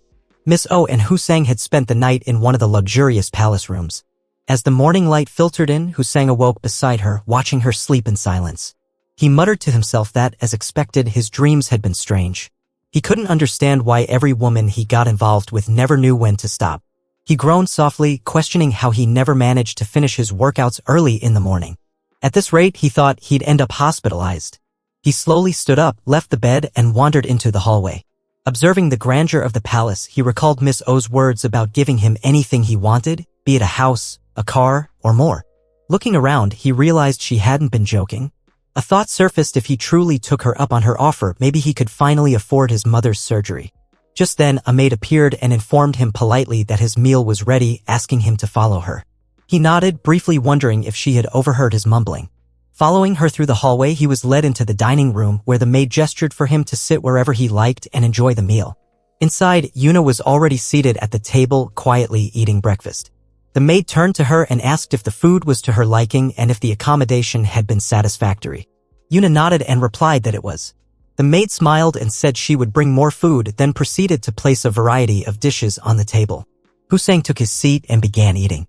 As he tasted the food, he noted that although it looked like a regular tossed dish, it was surprisingly delicious. Glancing at Yuna, he observed her eating heartily and remarked that it was nice to see a different side of her. She responded that everyone enjoyed good food and mentioned that she hadn't eaten anything the entire previous day because she had been busy taking care of him. He apologized, but she cut him off sharply, making it clear that wasn't what she had wanted to hear. She reminded him that he hadn't eaten either, given his non-stop workout sessions. She told him to eat something too. He looked at her with quiet admiration, thinking to himself that she was incredibly cute when she was like this. Yuna continued by saying that he was doing an excellent job and that, thanks to him, they could proceed with their plan. Confused, he asked what plan she meant. She began to explain that there was a region in Banam City where greenbelt restrictions were about to be lifted. A luxury golf club was planned to be built in the area. Its proximity to Banam made it ideal, and with road construction approved, the development could attract a high-profile customer base from Banam and beyond without requiring a massive investment. Still puzzled, he asked what any of that had to do with him. Yuna gave him a look of disbelief and said he was slow. She clarified that the person holding a massive 9 million square meter plot of land in that very region was none other than Miss Oh Huiju. With a knowing smile, she pointed out that he had just spent the night with the woman holding the key to building the greatest country club in the nation. At that moment, Miss Oh entered the dining room, having overheard their conversation. She said that if only things were that simple. She elaborated that they still needed to convince the Banam City mayor, lobby the environmental department, select construction and design firms, and gather investments from hundreds of companies. It would require an enormous amount of capital, and she advised him not to work with cheap companies if he intended to do it properly. She promised that she would repay him generously if he took the venture seriously. Without warning, Miss Oh walked up behind Hussein and hugged him, asking if he had slept well the night before. He turned slightly and questioned why she was asking that out of the blue. She replied that it had been perfect for her. He shifted uncomfortably and pointed out that Yuna was still in the room. Miss Oh shrugged and reminded him that this was her house. Yuna stood up, thanked her for allowing her to stay the night, and said she would take her leave. Miss Oh waved her off playfully, saying that Yuna didn't need to be so polite. With a mischievous smile, she added that it had been a passionate night and, thanks to Yuna sleeping in the adjacent room, Hussein had been even more energetic. She laughed and said it would have been even more fun if Yuna had been in the same room doing the exercise with them. Embarrassed, Hussein quickly pulled Miss Oh away and told Yuna to leave the room. Yuna nodded, said she was already going, and told him she'd see him later. Late that night, a man wearing a mask and a cap entered Hunsang's old room, carefully concealing his identity. His movements were precise and cautious as he began searching the space. After rummaging through several drawers and corners, he unzipped a bag and discovered a large bundle of cash inside. Alongside it was a simple card with a message that read, "Call me if you need any money."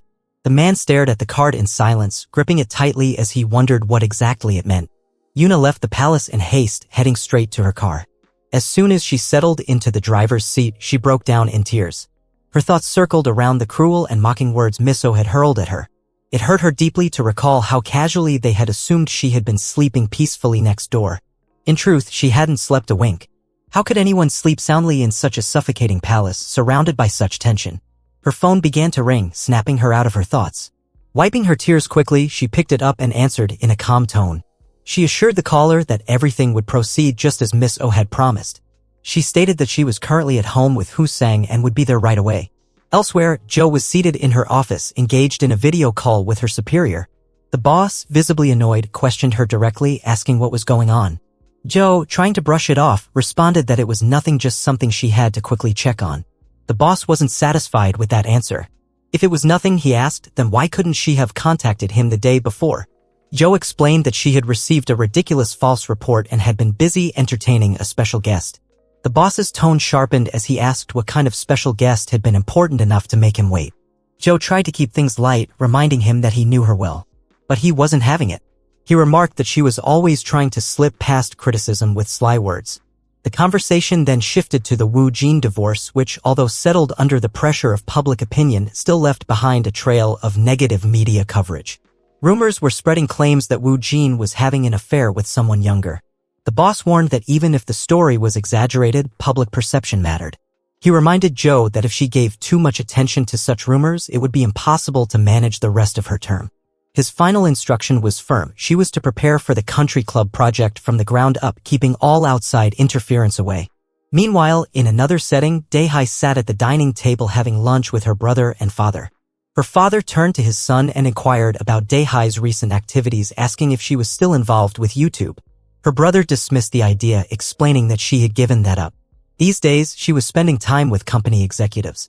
He added that it would have been a waste of the millions spent on her education if she continued making strange videos online, tarnishing her reputation. Their father then asked about Dae-hai's wedding plans. The brother informed him that the wedding was scheduled for the 16th of the following month, and he had already made the necessary reservations. The father nodded in satisfaction, expressing that he had never received true filial piety from his daughter. Now that she was heading to her husband's home, he had no more regrets. He looked forward to finally having a grandchild. As the men continued their conversation, Dae-hai listened silently, her expression heavy with sadness. She sat quietly, looking at the photos on her phone of her and Hoo-sang. Her thoughts raced in confusion. She whispered to herself that what she was about to do was madness. Even she wouldn't be able to justify her actions if anyone found out. She looked at her brother and declared that she deserved to enjoy herself before the wedding. After all, she was marrying a middle-aged man for the sake of saving her brother. He should be thanking her that getting down on his knees wouldn't even be enough. Her words sparked rage in her brother, who slapped her hard. He shouted that it was she who should be grateful to him. He was doing everything he could to save her, to give her a new and better life. Didn't she understand that? As his anger escalated, he demanded to know how she had met the man in the photo. He threatened to beat the truth out of her if she didn't speak. Dae-hai broke down in tears, unable to bear the weight of the moment. Back at the palace, Miss-oh and Hoo-sang were working out together.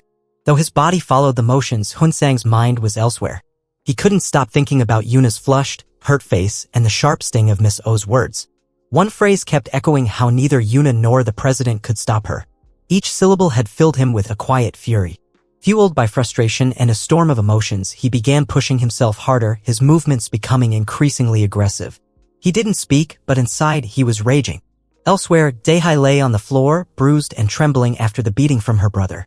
Her eyes were fixed on the same photo of herself and Hoo-sang. Her fingers gently touched the screen. Her thoughts whispered that anyone looking at this picture would think they were a couple. A soft smile flickered on her tear-stained face as she thought that all she wanted right now was a simple bowl of ramen and a bottle of soju.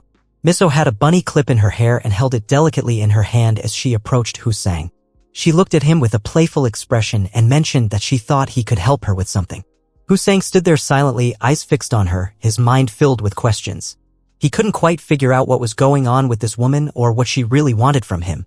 She handed him an item and explained that it was part of a set she had purchased. Though she had never used it before, she assured him that the quality was quite good and urged him to take a look. As he leaned in, examining it more closely, she asked softly if he was all right. Instead of answering, Hoo-sang moved closer, wrapped his arms around her, and muttered that she was standing too far back. Hoo-sang continued his gaming experience with Miss-oh. Hoo-sang had been working out with Miss-oh when, at the same time, Yuna was speeding in a car, rushing to reach Miss-oh's residence.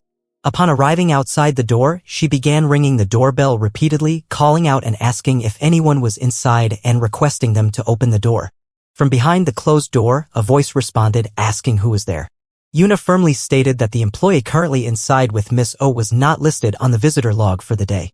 In response, the voice from within explained that they were unable to contact Madam and requested Yuna to try reaching the employee directly instead. Growing increasingly frustrated, Yuna raised her voice, shouting that the man had been there since the previous day and that the person inside was well aware of it. The voice, however, replied that they had no knowledge of the situation. Yuna, now even more agitated, demanded that at the very least she be connected to Madam. But the voice denied that request too, stating that it wasn't possible. Her anger escalating, Yuna shouted directly at Oh Hui-ju, questioning who did morning burns in broad daylight and insisting that the door be opened immediately as she was sure Hui-ju was inside. Suddenly, the door swung open. Yuna snapped that it should have been opened earlier, but her tone quickly changed when she was met by an imposing figure, a broad-shouldered, muscular man standing in the doorway. He asked her what business she had there. Seeing him, Yuna was visibly startled and nervous, confused by his presence. The man resembled a bodyguard or possibly a manager, and his intimidating presence left her uncertain and shaken. While continuing the workout, Hussein suddenly heard a voice from above that immediately caught his attention. He clearly recognized it as Yuna's and began to wonder why she was there and what could have happened so suddenly. Curious and concerned, he started making his way out, intending to see what was going on. Before leaving, he turned to Miss O and reminded her that only she was aware of the fact that they were exercising in the basement. He emphasized that since she was the only one who knew, he was essentially the only person capable of taking her out of that place. He told her to stay calm, and if she waited patiently for his return, he would make sure to reward her. Miss O simply listened in silence as he left the basement and headed upstairs. By the time he reached the entrance, Yuna was already calling his name and shouting for him. Approaching her, he asked her directly what was going on. In a furious tone, Yuna began yelling at him, demanding to know what he had been doing there and whether he had any idea of the current situation. Confused, he told her he didn't understand and asked her to explain. Yuna then revealed that his house had completely burned down and someone had deliberately set it on fire. Without wasting another moment, Hussein rushed to his home. Upon arrival, he stood before the scorched structure, staring blankly at the remains. The entire building had been reduced to ashes. He was overwhelmed by confusion and sorrow as he processed the devastation. Soon after, Hussein, Yuna, and the landlord made their way to the police station. There, a police officer informed them that the fire was confirmed to be an act of arson. The landlord, visibly shocked, questioned why anyone would do such a thing, wondering aloud who could have possibly set the house on fire. The police officer then played CCTV footage on a computer monitor and asked them to take a look. He explained that the footage was captured from a nearby camera and showed a man entering the building shortly before the fire started. The man wasn't a tenant or a delivery worker. What stood out was the fact that he entered the building empty-handed but left carrying a bag. The officer pointed out that there was a high probability the man had broken into Hunsang's room, taken something valuable, and then set the apartment on fire to destroy evidence or cover his tracks. Turning to Hussein, the officer asked if he remembered what might have been inside that bag. Yuna immediately shot a sharp glance at him. Hussein hesitated before replying that he didn't really remember and wasn't sure what it could have been. At that moment, a memory came rushing back to him like a flashback. He suddenly recalled that the bag contained 50 million won in cash. Yuna had asked him to keep the money until the money laundering process was completed. She had entrusted him with the cash to help cover the costs of his mother's surgery. That very money had now been stolen. Consumed by frustration and regret, Hussein returned once again to the charred remains of his home. He stood there, visibly angered and filled with sorrow. The landlord soon arrived and mentioned that it would take quite a while to clean up the area. He asked Hussein if he had anywhere else to stay in the meantime. Hussein admitted that he didn't really have a place. The landlord then offered him the option of staying in a rooftop storage room, but Hussein declined. Instead, he stated that he intended to finalize the contract for the house that very day and asked the landlord to use his deposit to help restore the place. The landlord, now confused, asked him what he meant by that. Hussein explained that he felt personally responsible for what had happened and that he was filled with remorse. Touched by his sincerity, the landlord said that while it wasn't much, he would gratefully make use of the money. He thanked Hussein, referring to him as a student, and told him to visit the real estate office the next day with his contract. Hussein agreed and told the landlord to take care of himself. As the landlord walked away, he muttered to himself, wondering what kind of enemy the young man must have made to go through something like that. He also questioned when he might find a new tenant to replace him. Yuna, standing nearby, overheard the conversation in silence. Afterward, she turned to Hussein and suggested that they should leave. The two of them got into the car and began driving away. During the drive, Yuna asked him whether he thought the thief's only goal had been the money. Hussein replied that he wasn't sure, but couldn't stop thinking that the fire might have been connected to his current actions. He also suspected that their boss probably knew more than he did. Yuna then suggested they go to the boss's hotel where they could also discuss temporary living arrangements for Hussein. Looking at her, Hussein suddenly brought up something seemingly unrelated. He asked her if she would teach him how to drive. Yuna responded that once he had a home again, it would be a promise she would teach him how to drive. Meanwhile, unbeknownst to them, someone was lurking nearby, secretly taking photos of their car. It was Kim Woo-shik, a news anchor from SBBC. He was filming the scene discreetly, observing their car as it drove away. His thoughts lingered on the woman he had seen inside the car with Husang, wondering who she was. Husang and Yuna arrived at Boss Joe's hotel and explained everything that had happened. After listening carefully, Joe remarked that the incident might have been triggered by a photo taken with Lee Dae-hai. Husang was visibly surprised and asked what photo she was referring to. Joe clarified that Lee Dae-hai had recently been spotted making a reservation with the Sambo group at Hotel Hwan, a venue the family frequently used for their private events.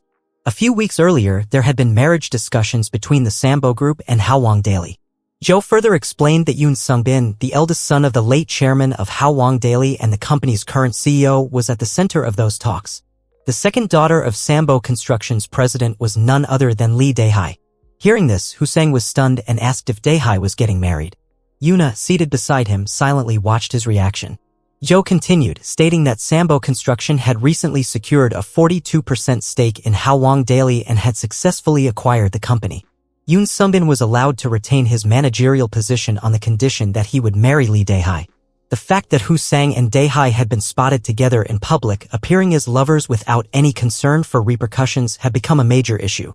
It was this arranged marriage that now made their association unacceptable. Yuna then concluded aloud that this was likely a warning. Joe agreed, explaining that the upcoming wedding was a significant event for the conglomerate. Since they had just acquired a highly reputable media company, they could not afford to let the youngest daughter of the parent group become a subject of gossip. Joe then dismissed the urgency of their current problem, stating that there was no time to fuss over a moldy, fire-damaged semi-basement apartment. Husang was taken aback and asked if she was really just going to let the matter go so easily. Joe turned to Yuna and informed her that there was still one vacant room at the hotel and that Husang would stay there for the time being. Husang, sensing he was becoming a burden, remarked that he was the only one in trouble. But Joe responded firmly, saying she had already given the order for him to stay in the empty room. Yuna interjected, protesting that he would be staying with her in her home and that there was no need for him to stay somewhere else. Joe countered that she had never said Yuna's house was an option. Given that the hotel's finances were currently strained, she argued that it made more sense to save money. She urged Yuna to think practically. Yuna protested again, saying she couldn't agree to that. Joe, however, insisted it would only be for a few days and questioned whether Yuna couldn't manage that much for someone who had just lost everything in a fire. Then she added if they were done, she would like to speak with Husang alone. Yuna nodded reluctantly and left the room. Once she was gone, Joe handed a bag full of money to Husang and told him that the money was for his mother's surgery. She had included enough. Husang was deeply surprised. Joe quickly added that there was no need to thank her, as she expected to be repaid with interest. Husang promised that he would make sure to pay it back. Joe then offered a piece of advice. She reminded him that the moment he stepped into this line of work, he had lost the luxury of relying on others. Any problems he encountered would have to be solved by him alone because no one else would go out of their way to help him. She stressed that no one had been there for him, no one except her. She asked him to trust her. Before he could respond, she changed the subject and asked what he thought of Yuna. He seemed caught off guard and asked why she was suddenly asking that. As Joe applied lipstick, she commented that, in her opinion, Yuna seemed interested in him. Now that they were about to live together, she jokingly suggested that he try working out with her. Seeing his reaction, Joe laughed and said she was only joking. She pointed out that he was blushing. Embarrassed, he tried to deny it, but Joe cut him off, saying there was no need to explain. She then added casually that if he ever got tired of entertaining other guests, he should call her so they could pick up from where they left off. Husang respectfully replied, calling her boss. Joe told him he could leave now, referring to him playfully as the famous guy.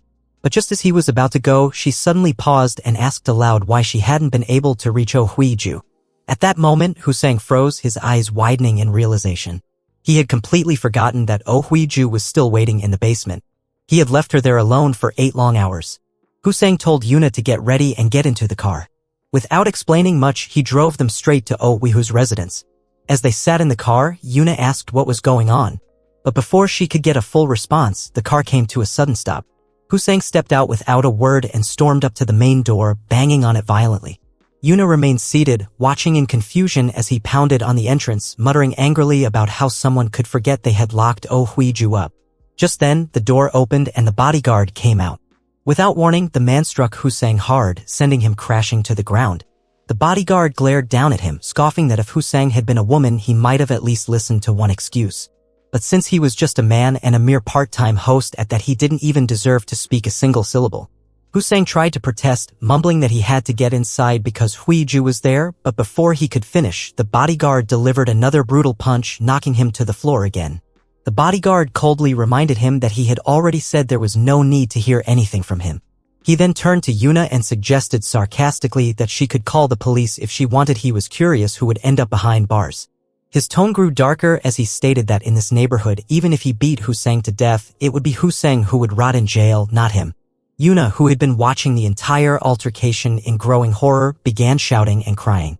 The bodyguard, still holding the bruised and bleeding Hussein, sneered that in all his 10 years working there, no one had ever caused such a disturbance at the main gate, not once, but twice in a single day. He barked that someone like Hussein, who couldn't even follow basic protocol, should have just died. Yuna rushed over and tried to intervene, desperately begging him to stop. She pleaded that it was her fault she had asked Hussein to come. She admitted she had forgotten what kind of place it was and promised they would never come back again. She implored him to let it go just this once. Still holding Hussein, the bodyguard shot her a look while Yuna sobbed and asked Hussein if he really wanted to die like this. Despite being severely injured, Hussein suddenly struck back, throwing a flurry of punches at the bodyguard. Taken aback, the bodyguard stared at him in disbelief, thinking he had only meant to knock the man unconscious briefly, yet Hussein had withstood the blows and still had the strength to retaliate. For a moment, he wondered who this man really was. Hussein didn't stop. With a final burst of strength, he wrestled the bodyguard into a nearby room and locked the door behind him. Inside, the bodyguard pounded on the door, shouting and demanding it be opened. His pride wounded, he thought furiously to himself that someone so weak had dared challenge him. Meanwhile, in the basement, Oh Huiju sat alone in darkness. She had lost all sense of time and had no idea how many hours had passed. Her throat was dry, her voice barely a whisper. She had long since given up trying to remove the handcuffs that bound her. Every small movement was painful now. She thought desperately that if only Hussein would come and untie her gently, if only he would hold her with warmth, the kind of warmth she had never received in her entire life. Suddenly, the basement door opened. Hussein entered, his face pale, clothes disheveled, and eyes filled with guilt and relief. She looked up at him, eyes shimmering with tears, as a small smile broke through her exhaustion. He sighed, saying softly that both of them looked like a mess. She broke down in sobs and wrapped her arms around him tightly, whispering that this was the man she had been searching for all along. Hussein couldn't help but reflect on how everything had started as a half-hearted joke, and yet, somehow, it had spiraled into something far more serious. He thought about it again as the CEO of BLC Capital, the largest loan company in Banam City. The owner of Korea's most luxurious golf course. A woman with unimaginable assets. Now she was completely under his control. He told himself that she belonged to him now and that he would take everything. After embracing her, he declared that everything was settled and told her to get some rest. He advised her to leave early for the day, saying he would contact her first tomorrow. And if she couldn't resist and ended up calling him first, there would be no record of it. Oh Huiju responded obediently, addressing him as master and telling him he was her hero and needed to pull himself together. After that, Hussein stepped outside, only to find Yuna standing nearby. She commented dryly that it was funny how he had risked his life to save the very woman he had locked up. Hussein explained that what had happened at the front door had been because Oh Huiju had ended up in a dangerous situation because of him. Yuna brushed it off, saying that since things had resolved well in the end, there was no need to dwell on it. As he looked at her, he couldn't help but wonder if she was angry. Her reaction felt cold, but then again, it wasn't unreasonable. She had cried her heart out trying to save him. Now that they had managed to rescue Huiju, he found himself unsure of what to do next. So, he offered a suggestion: how about they get some drinks to celebrate the end of it all? He said it would be on him, of course. Yuna glanced at him and reminded him that she shouldn't drink and drive. Then, with a small smile, she said that since they were technically housemates, they could just have some beer at home. He agreed, saying he was planning to go home anyway. Once they arrived, Yuna immediately took charge. She told him they should clean up together, assigning him the dishes while she prepared the meal and did the laundry. He agreed, and as he watched her move around the kitchen, he found himself thinking that a meal prepared by her must be delicious. The whole atmosphere felt oddly domestic, almost like they were a newlywed couple. She led him to a room and explained that it had previously been used for storage and as a wardrobe. The boss's belongings were still mixed in with everything else. Since they were in a hurry, she pointed to a pair of beds and told him to use it for now. But if he felt uncomfortable, he could always sleep on the sofa. She asked if he needed anything else, and he assured her he was fine. She then excused herself to change and told him he should change too, though he didn't have any spare clothes. Without much ceremony, she handed him a pink t-shirt. As soon as he put it on, she burst into laughter. He frowned, accusing her of giving him those clothes just to make fun of him. Yuna grinned and told him pink was definitely a color for men. He muttered that she was exaggerating, but she kept laughing, saying she hadn't actually expected him to wear them, but they suited him better than she thought. He sighed, thinking aloud that all the expensive clothes they had bought together had gone up in flames. He couldn't even wear expensive clothes at home anymore. Yuna chuckled and said that he probably had a lot of things to buy now anyway. She held up her beer can and suggested they just clink cans. He agreed. Cheers, they said in unison. As they drank and chatted, Yuna began to open up. She told him about the 300 million won loan. Shocked, he shouted in disbelief, asking what she was talking about. Calmly, she explained that her father had taken out illegal loans under her name and then disappeared. She brushed it off as something that couldn't be helped, calling him a crazy man. She said it was the boss who had helped her resolve the financial mess. That was how they had met for the first time. She explained that the boss had taken an interest in her because she resembled someone else, not that she could explain exactly what that meant. She said she couldn't share all the details, but one thing was certain: if it hadn't been for the boss, she probably would have ended up in serious trouble. Husang told her she didn't need to explain any further.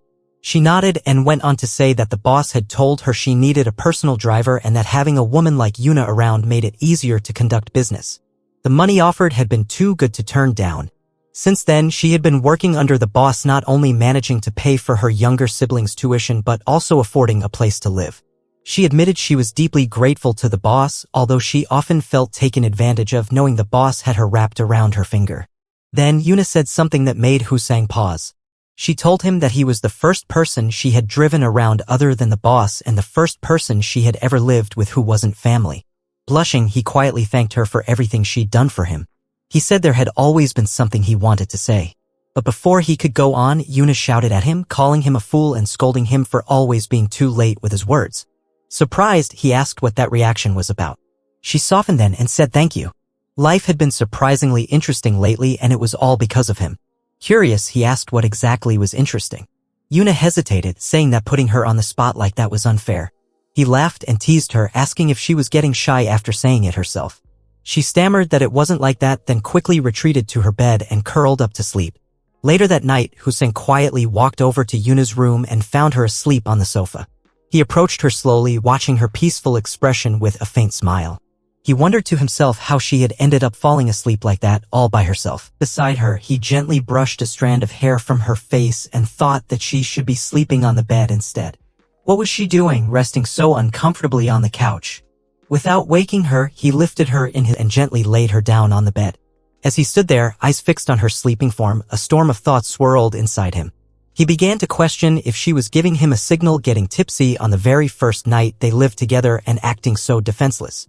Was she trying to make him say something? Her face, free from makeup, seemed even more striking now.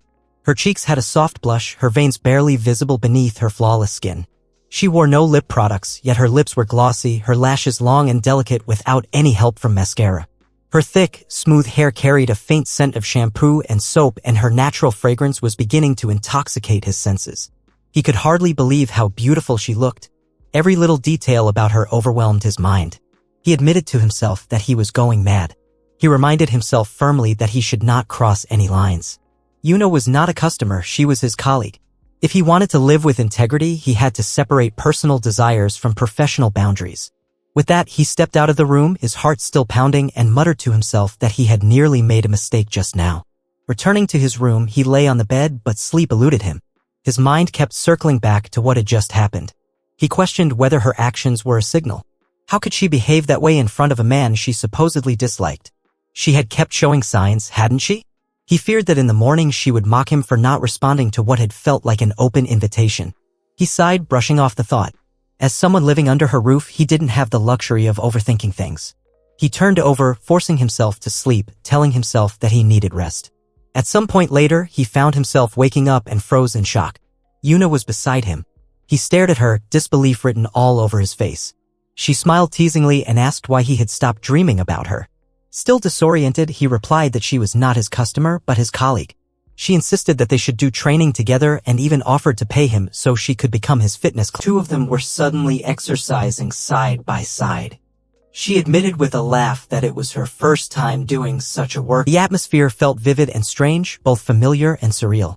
Then everything faded and he woke up again, this time for real. The images vanished, leaving him staring at the ceiling. It had all been just a dream. Knock came at the door and Eunice stepped into the room saying they should eat breakfast. Still slightly stunned, he nodded. They moved to the table and began eating together quietly as soft morning light streamed through the windows, casting a calm glow over the beginning of their day. Husang sat outside the operating room, his thoughts clouded with anxiety. His mother's surgery had been scheduled on the very day of her consultation, just 3 days after their house had burned down. The weight of recent events pressed heavily on him. After some time, he rose and approached the doctor, who informed him that the surgery had gone very well. The procedure had lasted nearly 6 hours, but the results were promising, and the doctor's words brought a sense of relief. He then went to check on his mother. As he stood beside her bed, his gaze fell on her phone resting nearby. Despite the successful surgery, his own financial situation looked bleak. He sighed internally, grateful to his boss, who had arranged for them to stay in a VIP room, although the cost of such comfort was staggering. He began mentally calculating 1.8 million won per day, roughly 5.25 million won a week. Add to that the cost of food, for fluids, and other expenses, and the total climbed to nearly 6 million won. The profit margins, he thought bitterly, were practically criminal. No matter how much his boss insisted that he shouldn't feel pressured, he clearly remembered Joe telling the receptionist they would take a VIP room. He admitted to himself that he still understood the value of things, especially when so many zeros were attached. Perhaps once his mother was discharged, which the doctor suggested could be as early as the next day, it might be better for her to rest in a nursing home. She was recovering faster than expected, and that brought him comfort. Looking at her, he was reminded of the times when his mother had to care for his father. It must have been even harder than what she was going through now. His stomach rumbled suddenly, pulling him from his thoughts. Hunger gnawed at him, and he glanced at the meal tray, wondering if he should have ordered some meat. He had finished it all yesterday. Just then, Wu Jin arrived at the hospital and handed him a tiffin box, observing that he looked terrible. He laughed softly and admitted that he hadn't been sleeping well lately. When he asked why she had brought lunch, she casually explained that she couldn't just show up empty-handed. It wasn't a big deal to her. As they walked together through the hospital, she shared that she had started doing pottery again, just as he had once encouraged her. She had even opened a new studio on a whim using her alimony. He was impressed, and she smiled, saying she had been receiving more customers than expected. The daycare had been a huge help too, giving her more time to work on her craft. He praised her dedication, saying it was good she could finally focus on something she loved. She added that she intended to proudly showcase her work in a gallery. He gently took her hand and reminded her that he had always believed in her talent.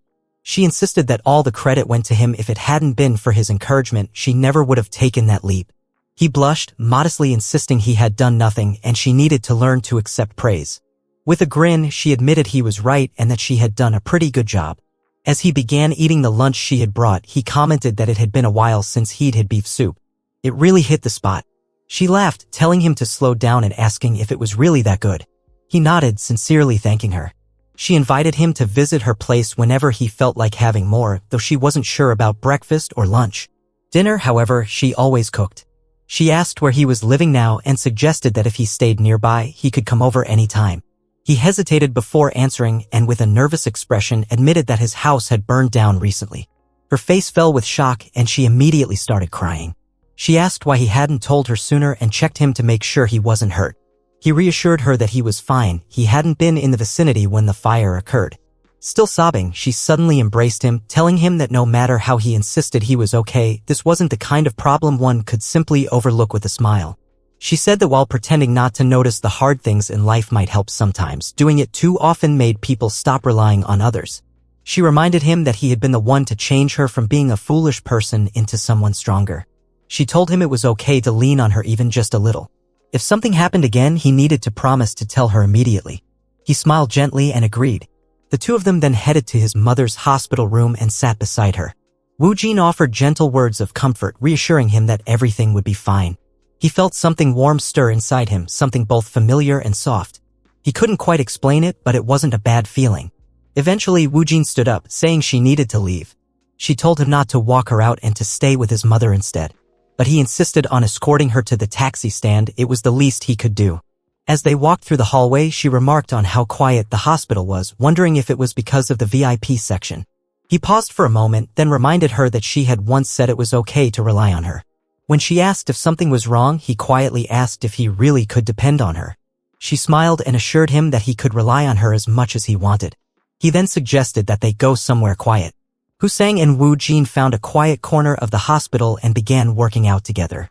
As they moved through their stretches and light exercises, Husang glanced around the empty space and remarked on how deserted it was.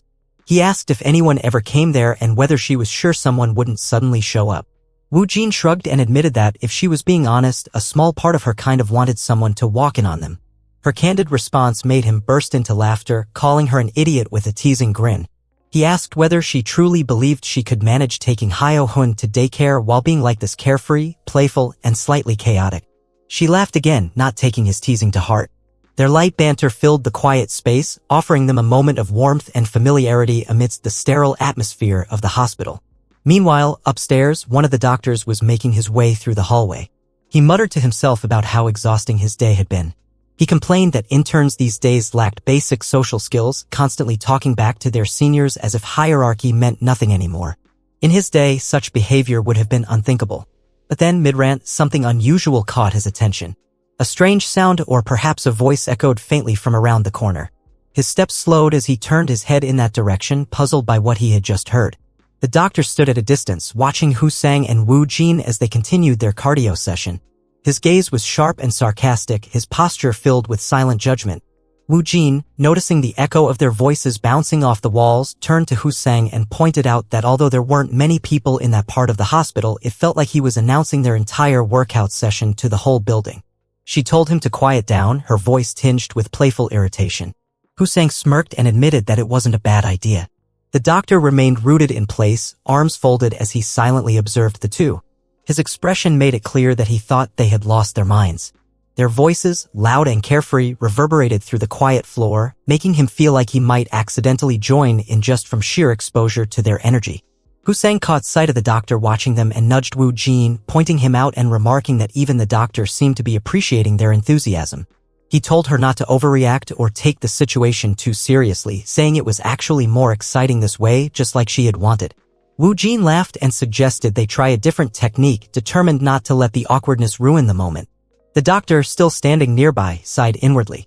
He thought to himself that it might have been better if he had just pretended not to see anything at all.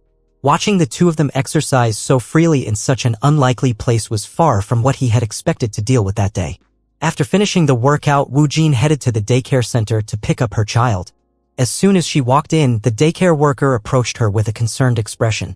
She told Wu Jin that she had been trying to contact her but hadn't been able to reach her, and she had been quite worried. Her eyes scanned Wu Jin carefully, quickly noticing that something seemed off. Wu Jin's appearance was a little disheveled and her demeanor felt strangely absent-minded. There was an unusual carelessness in her body language that didn't go unnoticed. Wu Jin, sensing the worker's concern, furrowed her brows and asked what was wrong, unsure of what had drawn such a reaction. The next day, Yuna took Husang for another driving lesson. When they finished, he stepped out with a card in his hand, proudly announcing that he had passed his driving test. Yuna, looking amused, commented that he had finally passed on his third try and added with a teasing tone that she worried about his future.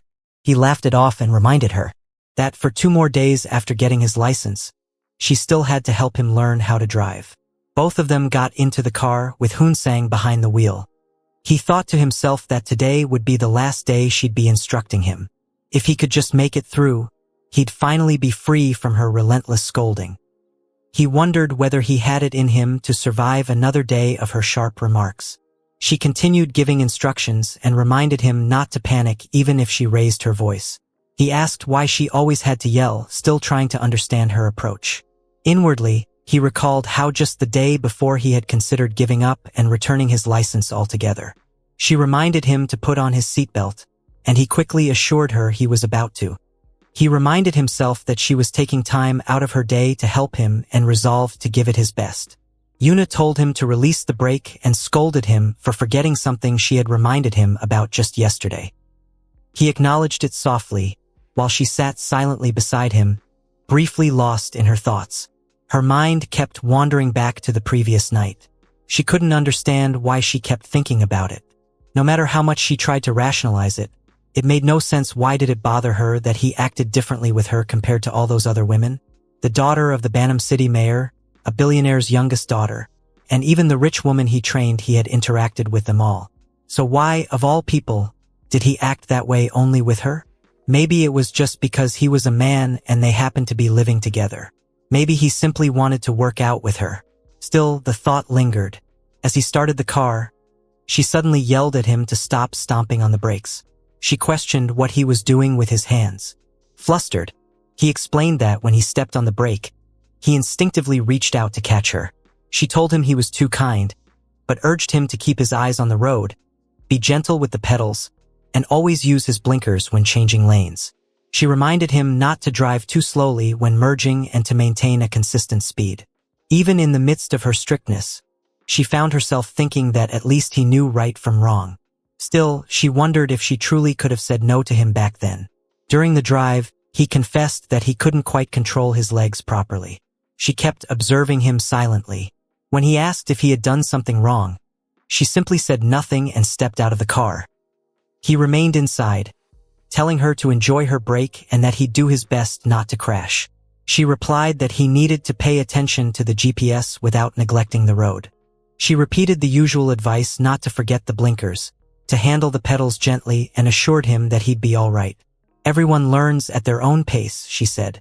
He wouldn't improve just because she was there yelling at him. He had to try and just do it on his own.